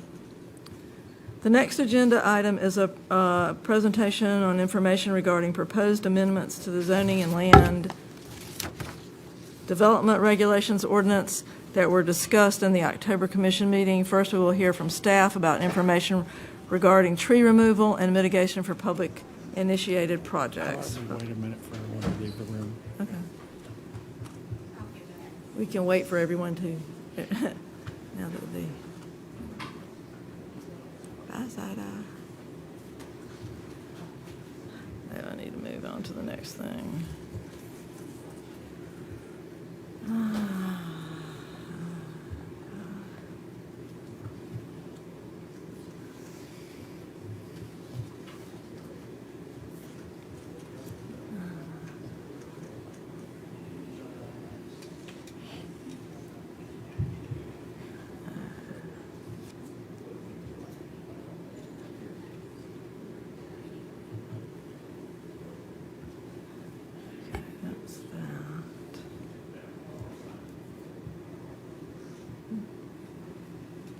Anytime now. As you may recall, at last month's meeting, staff presented numerous proposed amendments to the ZLDR, and the Planning Commission voted to have staff provide further information on tree protection as it relates to public works projects and tree removal fines and fees in other jurisdictions. This presentation will recap on those proposed amendments and the votes taken, and additional information from surrounding jurisdictions. At the last meeting, the Commission voted to disapprove the proposed amendments to Article 9.2 to exempt Charleston County Public Works from the requirements of tree protection except for tree plans and surveys, which should be presented to and approved by County Council. Through research into and discussions with other jurisdictions, staff has found the following information. In the city of Charleston, government agencies along with utility companies are exempt from tree protection and mitigation is not required so long as certain criteria is met and executed in an agreement with the city. That criteria is listed in the city zoning ordinance as the provider minimizes tree trimming only to that which interferes with maintenance, that the whoever is developing, the government agency, considers grand trees during the design and construction process. The government agency consults with the city prior to any projects and agrees that any violation of the agreement cancels the exemptions. In the town of Mount Pleasant, public transportation projects must comply with the tree protection ordinance, and mitigation is required through either replacement planting or payment to the tree mitigation fund. Tree plans must be presented to and approved by the town council. In the city of North Charleston, public works projects are subject to tree protection, and mitigation is required through replacement planting or payment into the city mitigation bank. Additionally, the removal of grand trees must be reviewed and approved by the zoning administrator and the city horticulturalist.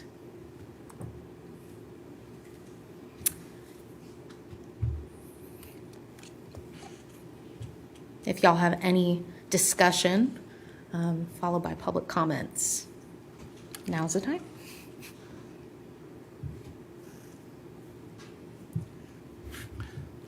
Go ahead, Adam.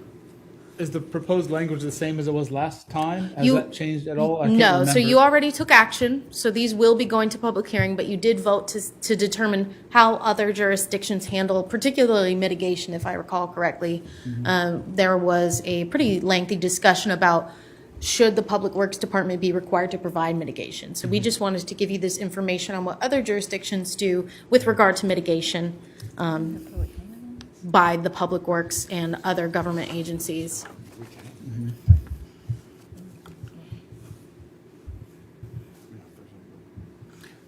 So do we want to have public comment? So you're looking for a recommendation from us? Are you, or like what? Are we just having a conversation because we already took action? This is just discussion. So we got two different things going on. At the last meeting, the recommendation was made for the exemption for Public Works to go to the Board of Zoning Appeals, and the decision to remove protected trees would be in front of County Council. That amendment will be, there's a public hearing for that tomorrow night. As part of that discussion that we had about the BZA exemption and then going to County Council, collectively, the Planning Commission had a discussion about mitigation. And we didn't, at that time, present this sort of detailed information that the other jurisdictions had. So we didn't know whether Planning Commission wanted to entertain that idea. We're not ready to go move forward. I don't think, we don't have an amendment drafted for Planning Commission to make a recommendation on. This was simply for discussion. I think we'll know by the next meeting if it's even something that should be entertained, because we don't know what County Council is going to do with the current recommendation for the BZA exemption as it sits. So this is just information purposes. Don't we need, well, I would like to know what is entailed in the mitigation of the various municipalities. Okay, we can dig into that too. Yeah. I should have mentioned that is. There is more information on mitigation with regards to the other tree stuff that y'all requested further information on. next. But I think that in this presentation. Right, but I think the Warwick's question might have been, what are the other jurisdictions doing regarding mitigation for road projects? The details of what that mitigation entails. For the most part, what I found was that they have to follow the typical mitigation as required of all developers in the county, or in the jurisdiction, excuse me. Yeah. I knew he was going to ask. So he wants to know what that is. Yes, Yeah. that's addressed actually in the Okay, good. next slides. I can tell you for Charleston County, it's inch per inch when it normally would go to the Board of Zoning Appeals. I would, Can I we have can't the see next- the screen, I'm sorry, so, Can we have the next slide? And is it in our, I don't see it on our tablets. Where is it?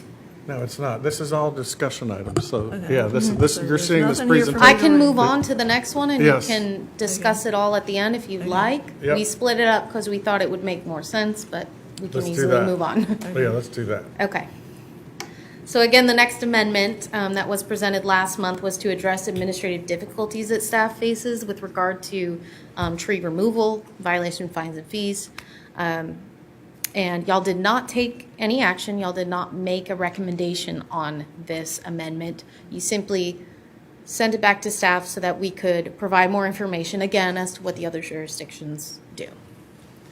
Those proposed amendments prohibit variance requests from tree removal, violation fines and fees, institute a set mitigation fee of $200 an inch, and require 40 inches per acre of mitigation for unpermitted clearing to be completed, whether through the replacement of trees on site or payment to the tree mitigation fund. These are the costs that we found that other jurisdictions have for their mitigation fees. The average fee across the neighboring jurisdictions comes to approximately $228 per inch. You'll see that several jurisdictions require either quotes or the Board of Zoning Appeals to determine certain fees or prices, or, the city horticulturalist. I do want to note that in Georgetown County, they had previously required $500 per tree as their mitigation fee, but as of August 2023, a proposed amendment to revise the ordinance to require $500 per inch. Their council has invoked pending ordinance doctrine, meaning that even while the amendment moves through the public approval process, county staff at Georgetown County is enforcing that new regulation of $500 per inch. All right. Emily, was there a difference between a violation and a tree mitigation that is approved?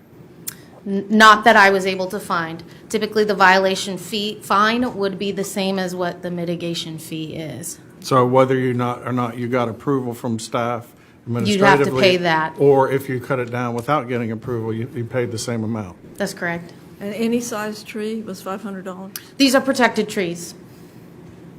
Okay. But yes, any protected tree of any size. And it's just a flat fee? $500 per inch.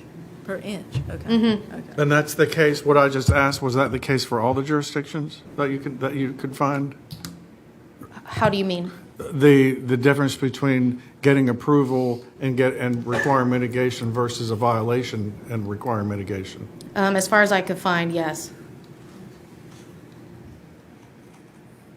Some of the jurisdictions didn't even have fines listed. They just noted that mitigation would be required. Right. That's interesting. That is. If I can make a comment, that doesn't sound right. It doesn't, no. Well, Our ordinance, the way it's written currently, is up to 3 times if it's a violation. Right. So we have the normal mitigation is inch per inch. If you cut the tree down without getting approval of some sort, whether it's the Board of Zoning Appeals or administrative approval, it's normally inch per. I may have misunderstood you then. There are certain jurisdictions that do require more, Okay, that was my question. but I'll go over that in these upcoming Yes. slides. Okay, that's good. Yep. So regarding tree replacement and unpermitted clearing in the city of Charleston, retroactive approval for tree removal may be granted by the BZA, who can also require mitigation through replacement planning. For tree For trees removed from single-family lots without permission, the BZA may require mitigation at 3 times the total DBH removed. And for trees removed on non-single-family residential properties, the BZA may require mitigation 10 times to the total DBH removed. The ordinance does not explicitly address unpermitted clearing where the size, type, and/or number of trees removed cannot be identified. So they do not address really unpermitted clearing. And that, which ordinance is that? That was the city of Charleston. Okay. Oh. Well, but they don't have the grand tree. With regard to development in the town of Mount Pleasant, 160 inches per acre of protected trees shall be retained or planted on site. Though the Planning Commission may allow for mitigation to be addressed through the payment of a cash bond at a rate of 200% of the cost of tree replacement for a period of 2 years, after which the town may use it to plant trees or transfer to the tree bank. Their ordinance also does not explicitly address unpermitted clearing where the size, type, and/or number of trees removed cannot be identified.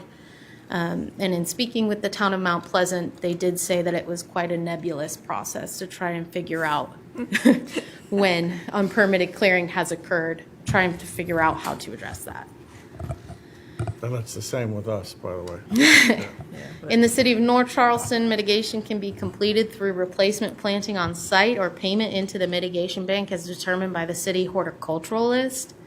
The amount of the required mitigation is dependent on the classification of tree, whether that's significant, which is a particular size of tree, or a grand tree. And again, the ordinance does not explicitly address unpermitted clearing where the size, type, and/or number of trees cannot be identified. In Dorchester County, mitigation can be completed by replacement planting on site or payment of inch per inch, or payment of a fee in lieu of $200 per inch, with a rate of mitigation at 50% for significant trees, which are those trees less than 24 inches DBH, and 100% for grand trees, which is trees 24 inches DBH and greater. Where unpermitted clearing where the tree size, type, and number cannot be identified, that is not a bona fide timbering or forestry operation, is subject to a 5-year waiting period for development. And in Georgetown County, mitigation can be completed through the planting of new trees on site. And again, unpermitted tree removal fines are set at $500 per inch DBH. And if unpermitted clearing where the tree size, type, or number cannot be identified, 40 inches of trees per acre must be replaced by trees measuring 3 caliber inches. And we received 1 letter of general comment prior to the October 9th Planning Commission meeting, but no other public input was received. So those ones with the 160 inches and the 40 inches, it's like they've mimicked what ours says, as far as the 160 and 40. It's very similar, yes. I found that a lot of the other zoning ordinances were written very similarly to ours. Upon talking with several people from neighboring jurisdictions, they had also expressed that they had struggled to basically set or create fines, fees, mitigation amounts, because they lacked a lot of the, set, especially when you're talking about quotes from different nurseries and things like that, or waiting for the city horticulturalist to come up with an amount.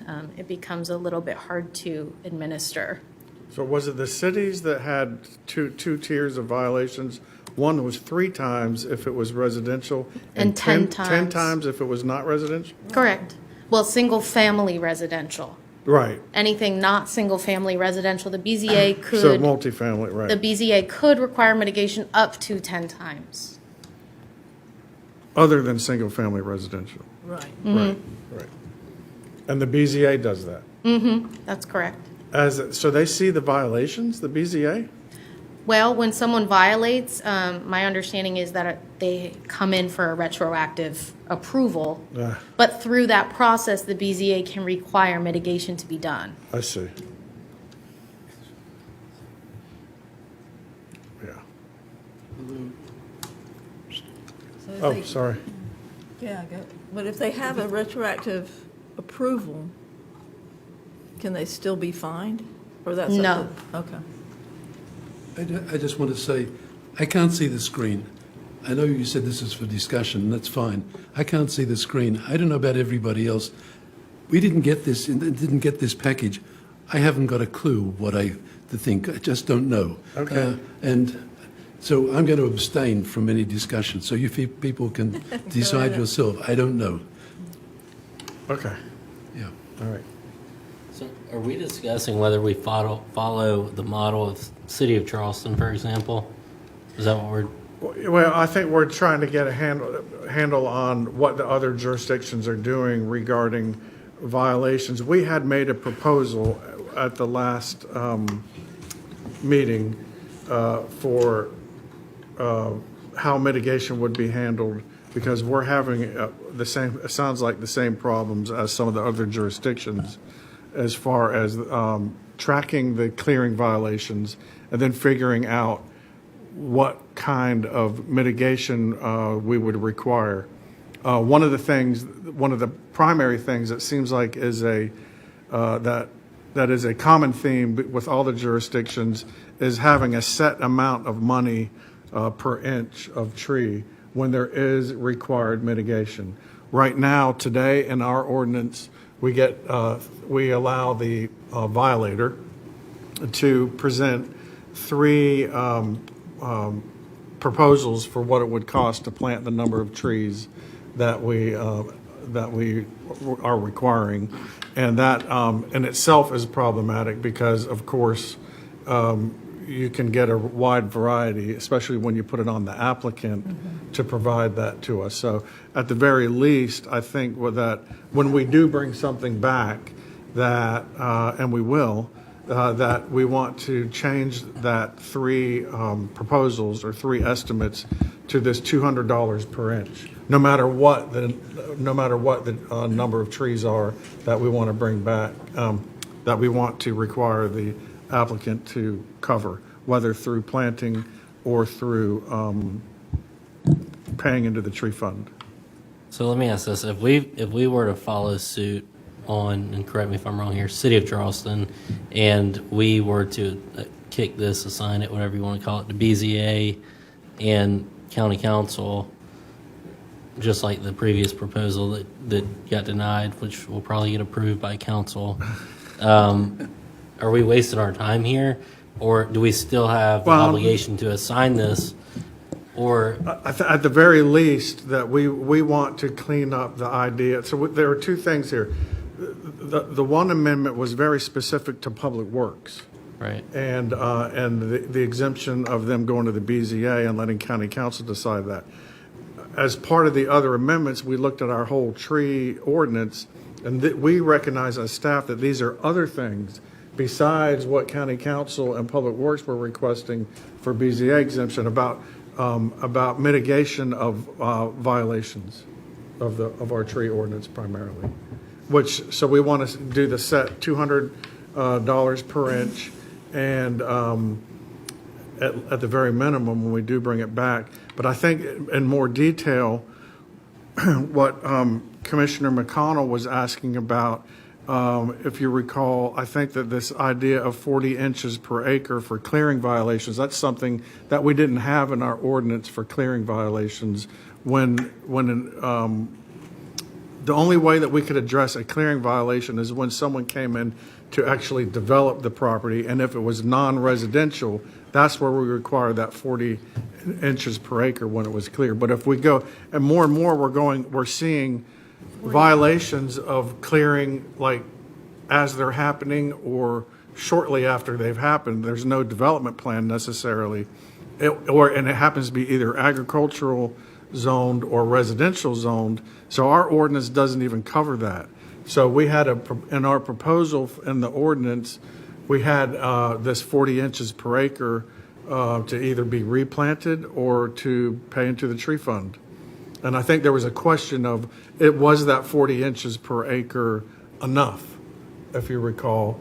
And it seemed to me like from what Emily just proposed that, I don't know if they copied us, or if the other jurisdiction, or if we copied them, I don't know. But that 40 inches per acre seems to be a recurring theme in a lot of the surrounding jurisdictions as far as having to replant.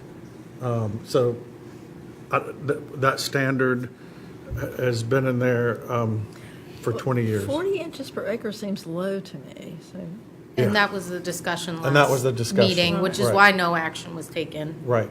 Well, one of the things that I liked, like with the city of Charleston, is that if basically as a punishment, because Adam was basically saying like it needs to be, if you're doing this just to flaunt the rules, then you need to pay some kind of penalty for that. And so the city of Charleston saying that they can, going back through BZA, they can require up to this many times, whether it's 10 or whatever, that still allows for some kind of, like, if someone just said no, they can maybe make that decision, or if they just know, well, these people were doing this on purpose, they need to pay some kind of penalty for having done that.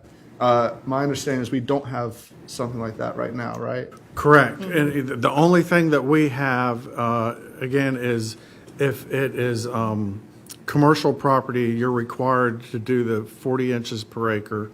When you show your development plan, there's not we don't go, if it's non-residential, that we only recoup that or capture that violation of planting extra trees when they come in for a development plan.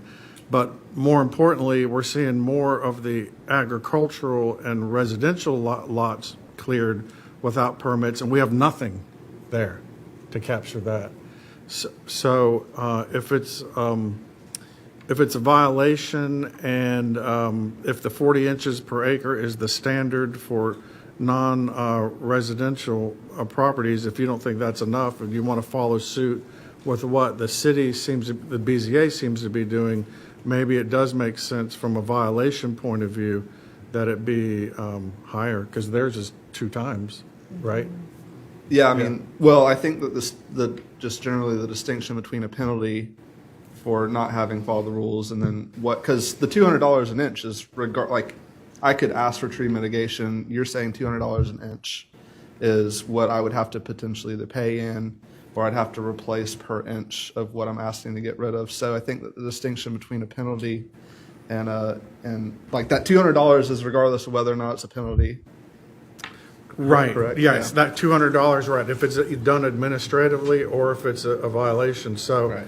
if it's a violation and the property's been cleared and there are no trees left to even observe, we don't know how many inches there were. So the fallback of what we presented is that we're going to assume there were at least 40 inches of trees per acre here. And so there are all sorts of things you have to take into consideration. You look at the aerial, it could look like mostly pines, which are not protected trees. But should there be a violation fee, imposed on the property, even if it looks like it primarily pines? So there are a lot of things that for consideration here. So to me, like that multiplier can be where you can make, like, the 40 inches is, like, I don't know if that's normal for acreage. Like you were just saying, it could be based on a whole, so we're kind of shooting in the dark. There's That so many multiplier properties can that are be in on. different states of growth. Exactly. And, it could be all, 8-foot sapling pines, or that could be a hardwood forest that hasn't been touched in 100 years. Right. Yeah. That has grand trees of different species all throughout it. Right. Well, the And so that assumption should be multiplier is can be that where. instead of the sapling pines. Yeah. Well, if you knew how difficult, I understood, if you did know how difficult it was when we do these, because in the aerials, which is our only proof that there was any vegetation at all, it is clear through the aerials whether or not it's a hardwood or a evergreen, and which is normally pines in this area. Yeah. So then that discussion always occurs hey, this is all pines, why are you hitting me with this? Yeah. It's complicated. Joel, can I ask a question? How do y'all go about enforcing this? Because it's in the zoning code, and you have like all this stuff, you have a fee schedule or whatever for violation. So I assume you would put them on notice by writing them a letter. It's come to our attention that there's a violation of this code section, and here's the penalty mitigation, whatever. And if somebody voluntarily just pays it, then all's well. But what if they just ignore you? I mean, and we've had this problem in Mount Pleasant too. You write them a second harshly worded letter, then you write a third, even more harshly worded letter. Right. But then ultimately, in the end, you've either got to file a civil action against them for enforcement, or you issue them a criminal citation, which violation of the zoning code is a criminal misdemeanor offense in this state. How do y'all do it? So each one's case by case. There are two primarily different categories. There's the property that was cleared at least a year, 2, 3, 4 years ago. We don't see those, and no one's complained when the property was cleared. Mm-hmm. Let's say it's way out in the country, so just no one's complained, and so we didn't know to go out there. When someone comes in to get the permit to build their house after they buy it, then we look through the aerials, which are every 2 years, and we say, oh, this property was fully wooded, and now it's in 2000, right. And now it's all gone, and go through our permitting. Hey, it wasn't permitted. Well, even if you knew, I guess my question is more to so the if we knew, enforcement so that's aspect the of one that's more nuanced. With each one's going to be specific. And Kyle is here. He goes out to Kyle. By the way, is our arborist, guy with the beard right there. Yeah. Good, lucky you. We have two. Him and Sally Brooks are both arborists. But anyway, so then there's the other category of, hey, someone is clearing this property, or they just cleared it a week ago or 2 weeks ago, or it's a finite, more recent. We go out there and measure the trees that are on the ground, see what species they were. There are definite. We know what to do then, because we know what species it is, we know what size it is, and so you get a ticket for any of the protected trees that are laying on the ground that were not permitted. So you give them a ticket. We give them a ticket. You'll They go to court. Okay, so that's I guess where I was headed next. So then when they go to court, they're at the mercy of the judge, and the judge may just say, well, you're guilty of a misdemeanor violation of the fines, whatever it is, plus court costs. Boom, you're done. Okay, so this is where it gets a little more complicated again. So yes, you have the ticket and you have the fine that's associated with that ticket. That is the standard $1,085, $500 for the court, $500 for the state, and then some court costs. Right.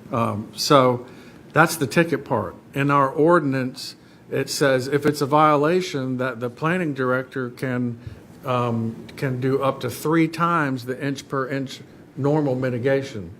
And when we try to press that lately in the court, the judge doesn't like it. We used to be able to press that, but these days it's a little more difficult to get the court to, that's magistrate's court. Yeah, it's been more and more difficult to get the court to get for us to do the 3 times.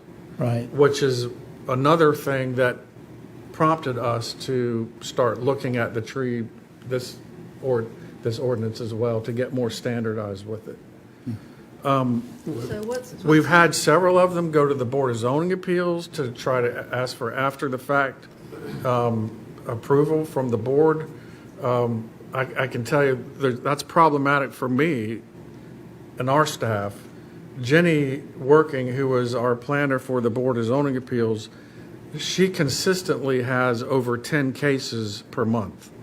And Ken and Adam, I think you all would appreciate this, being staffs from other jurisdictions. Each one of those cases could take easily up to half an hour easily up to half an hour, sometimes longer. I guess what I'm getting at is those meetings start at 4. Sometimes they don't leave till 10 or 11 at night.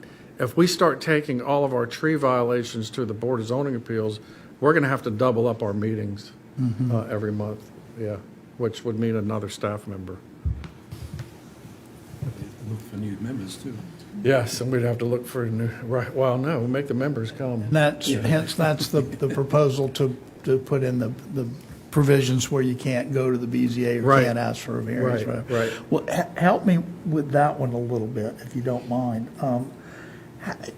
How can you tell somebody that you can't go to a Board of Zoning Appeals to seek relief from the strict application of a zoning standard? I mean, that's So- what the board's for. Right, but I think that we made a clear distinction between writing the ticket. If you write the ticket, you are in that process of the court process. Right.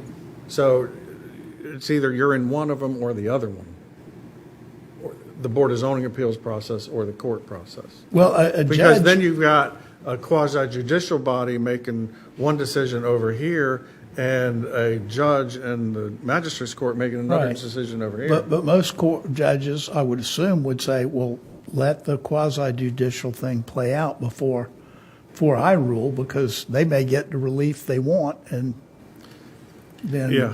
then it's a moot point. Yeah, it wasn't until just recently that we as staff started taking some of these to the Board of Zoning Appeals. We used to tell applicants that, no, a Board of Zoning Appeals is to ask relief from the tree ordinance. Not forgiveness. Not for cutting trees down. Right. That's a criminal matter, right? Yeah. What is the issues? What are the issues you're running into with the magistrate? I don't. Is it the statutory cap? What is? Kyle, do you want to say something about that?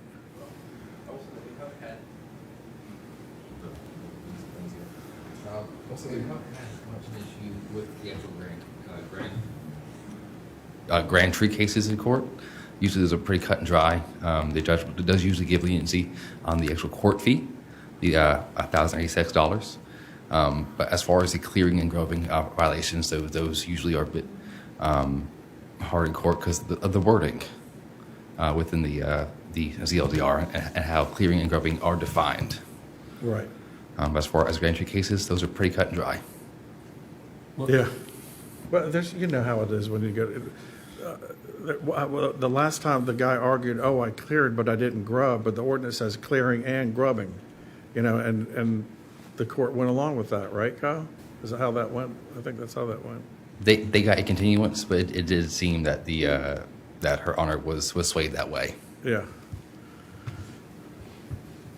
It's just one of those things where, as we haven't had a, it's one of those things where in practice, as we've practiced this violations of trees, we're finding more and more that we need to clarify things so that it's clear to the public, the people that are violating, and it's clear to us how we pursue the violation. And I think other jurisdictions are feeling the same way, just from speaking with the town of Mount Pleasant and the city of North Charleston. They all had a similar consensus. Well, what is an average? I know we're talking about the 1,085 or whatever it is, but the per inch that you're trying to enforce, I mean. So that's $200. What we're proposing in the amendments when we bring them back is going to be $200 per inch. All right? Right. So go ahead. I guess my holdup would be you're capped, except for certain situations, of $7,500 in magistrate court anyway. So I feel like you're going to be beyond that on anything with acreage. So I think we have two different things. We have the court fee, which is a standalone fee, that $1,085. Right. But the court always does remind the person, the violator, that besides these court fees, you're going to have these other things that are in the ordinance of the mitigation, whether it's an inch per inch mitigation or the 3 times the inch per inch mitigation. So what does going to magistrate court get you other than, it's a violation, it's on his So- permanent record? Well, I don't know about that. Is a magistrate court on your permanent record? No, but, Mark? It's a permanent record? God, yeah, so don't cut a tree down, it's a permanent record. Yeah. no, but I mean, it's like, okay, so you go get a ticket.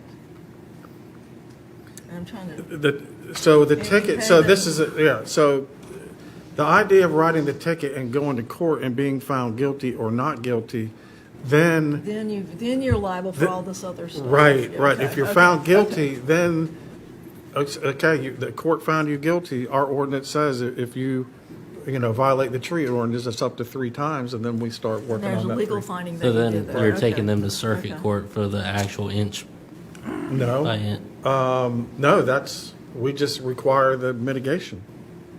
They either pay it or they don't. But who enforce? I mean, how's that enforced? They write the check to the Charleston County Tree Fund. The court is done at that point. After they've been found guilty, But that's only for 1,085, right, or whatever. that's that just is. for the 1,085. But as Cindy just said, that's an important step because that then releases staff to start working with the violator to come up with the mitigation. So it's not a small claims issue in magistrate. Yeah, I it's think not, that's what No. you're referring to as It's $75 cap. Right, but then when But see, the civil limit is 75, but see, this is a criminal, so it's like a a ticket, it's like a traffic ticket. And the fine is you come back and pay all the mitigation. But There's nothing simple with this. Even with this amendment, we're still going to run into, this just helps us. It helps the situation some. But we're always going to be in the position of writing tickets, proving our cases, and enforcing the ordinance. And we're just trying to have some language in the ordinance that helps us administer the ordinance in a way that takes out as much of the ambiguity and makes the process a little bit better. All right, have we beat this thing to death? Does anybody have anything else they want to? What we can do is, when we bring this back, is to have this set up in more of a spreadsheet type of table of the jurisdictions and what we're proposing and the money and I think that would be helpful. that would be, I think, more helpful. And then what I think we can come, back with a draft proposal for y'all to make a recommendation on. Can we have this sent out too? Yeah, we can have this sent out as well. We can send this out tomorrow today if you want to. Yeah. Tomorrow would be fine.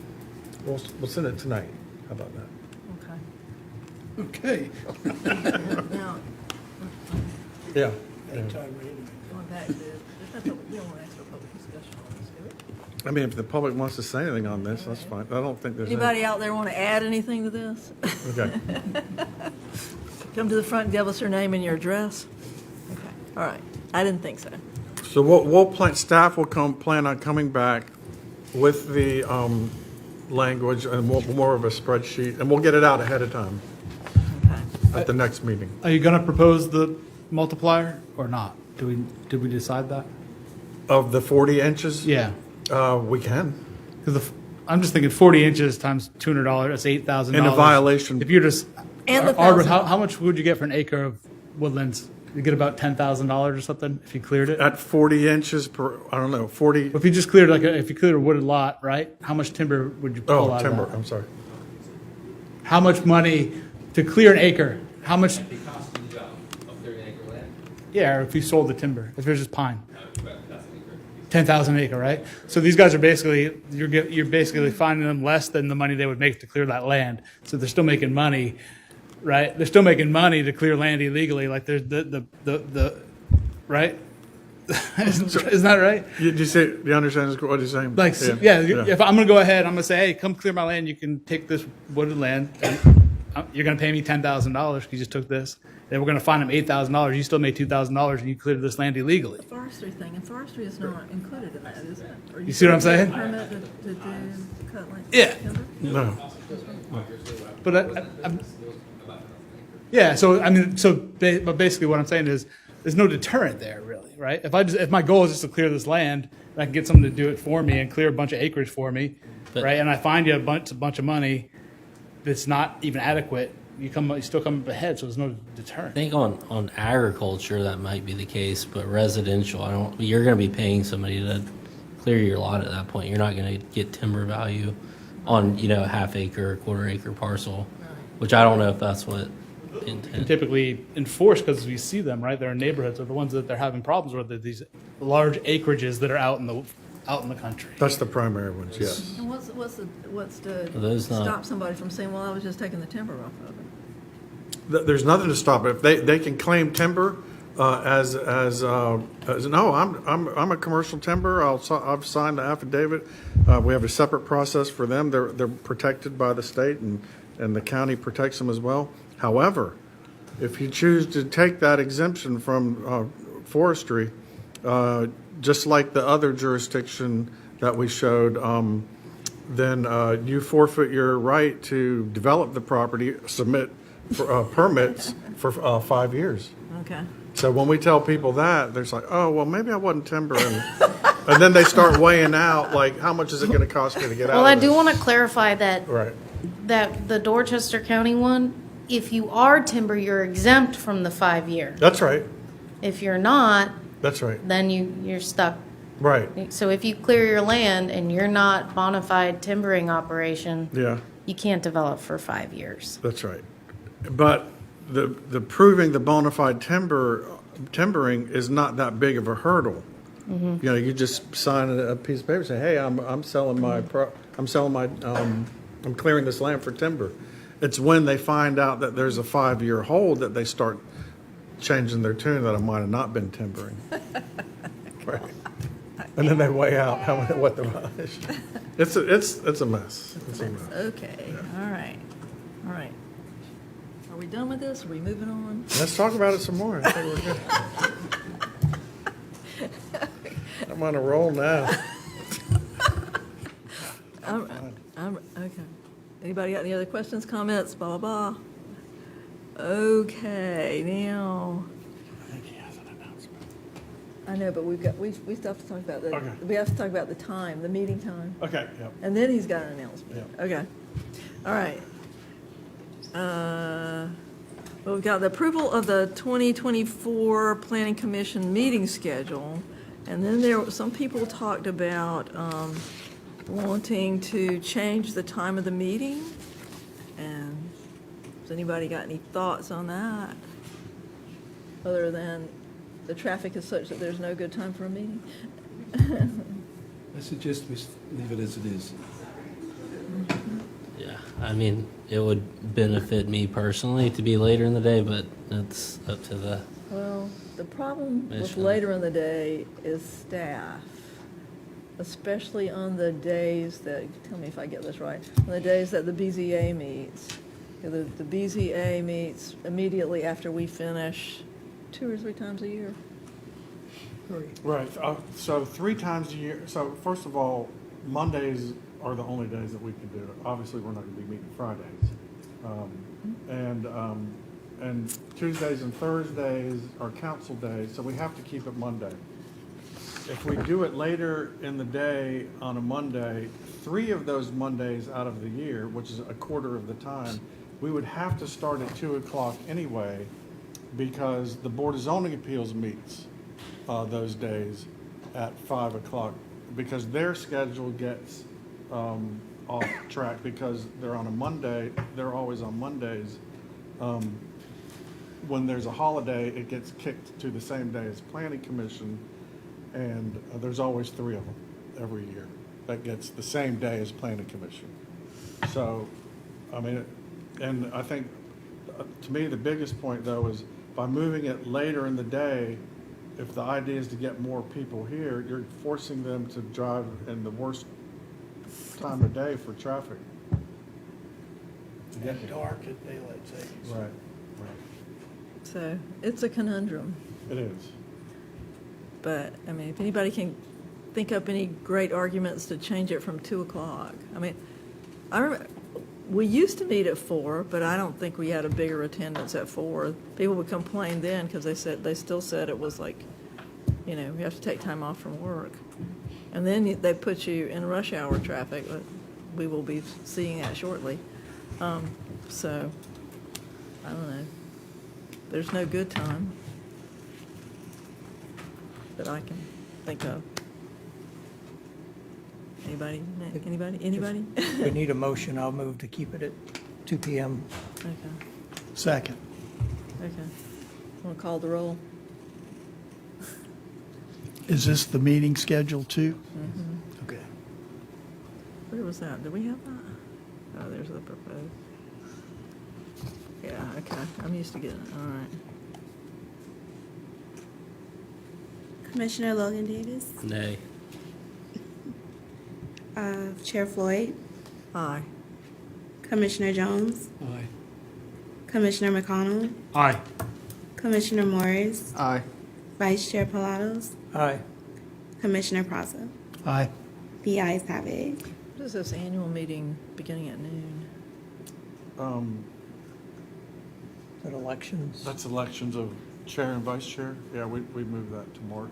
Yeah, and Okay, you'll but it also says get it- an does hour it and a start half at of noon? continuing ed. Yeah, and then, do an hour of a continuing ed. And a Oh, sandwich. which, by the way, Okay. I'm glad you said that. I hate to do it in public. We're bad. There's some bad people. Do you have the list, Emily? Yeah. Sure, I love public shame. So, Just say the ones that have completed. well, I'm happy to announce that David Kent and Luke Morris have completed their 3 hours. And all other, congratulations to them, all other commissioners do need to complete, it looks like back when I was one a lawyer, additional I hour. I believe I'm exempt. You are exempt, yes, that's Thank correct. you. Thank you, Logan. That law license comes in handy. Gotta get me one of those. I'll look it up. Okay. All right, and everybody got a copy of the director's report? Anybody got any questions about the director's report? All right. All right, so yeah, you'll be getting an email from me, a reminder email that, and we will be offering some ways to get that. Did we get a sandwich? Yeah. We're gonna give us a Jenny will, sandwich. okay. You did, okay. Yeah, I think Jenny actually included some links, so I can forward those. Not on this email, but there are some. So I can, yeah. Across the email. You will definitely get links from somebody. All right, Mr. Prowse wanted to say a few words. Yeah, thank you. I just wanted to say goodbye and thanks.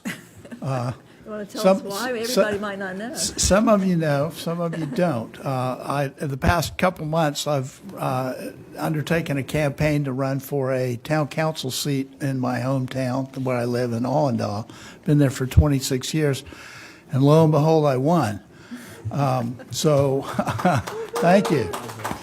I'm getting in even more trouble. But so I can't do both. It's been very rewarding. I've enjoyed it. Working with everybody here. Y'all do good work. Please keep it up. And imagine I'll still wind up being in the newspaper somehow or another. And yeah, exactly. So the best of luck to you, and don't take any wooden nickels. It's been a pleasure. Thanks, good advice. Well, congratulations. Yeah, really. Yeah. And I know it's hard running for office. All right, there's no further business, so do you have any remarks from the chair? I think you've remarked a lot today. No, I don't have any remarks. Are you coming to December? Right. No. Okay. Oh, so when do you get sworn in? Is this? It's tough to know with that town. There is no state requirement for when you have to swear in a council-elect person. Okay. It's supposed to be done through the local jurisdiction, but one Okay. of the reasons why. Well, you I can read sta- it you is can stay it's here hard till you're to- sworn doesn't in. have any kind of rules like that. Okay. So it's kind of left to the discretion of the mayor. But you're not going to start till January. It could be December. That's Oh. what Oh, they you did don't know. last year. Okay, all Okay. right. And that All right. might interfere with the children's I got Christmas you. Okay. party. So, All right. I don't know, we'll see. Hearing no further business, or not being aware of any further business, we will call this meeting adjourned. Woo! As long as you're not on the poster.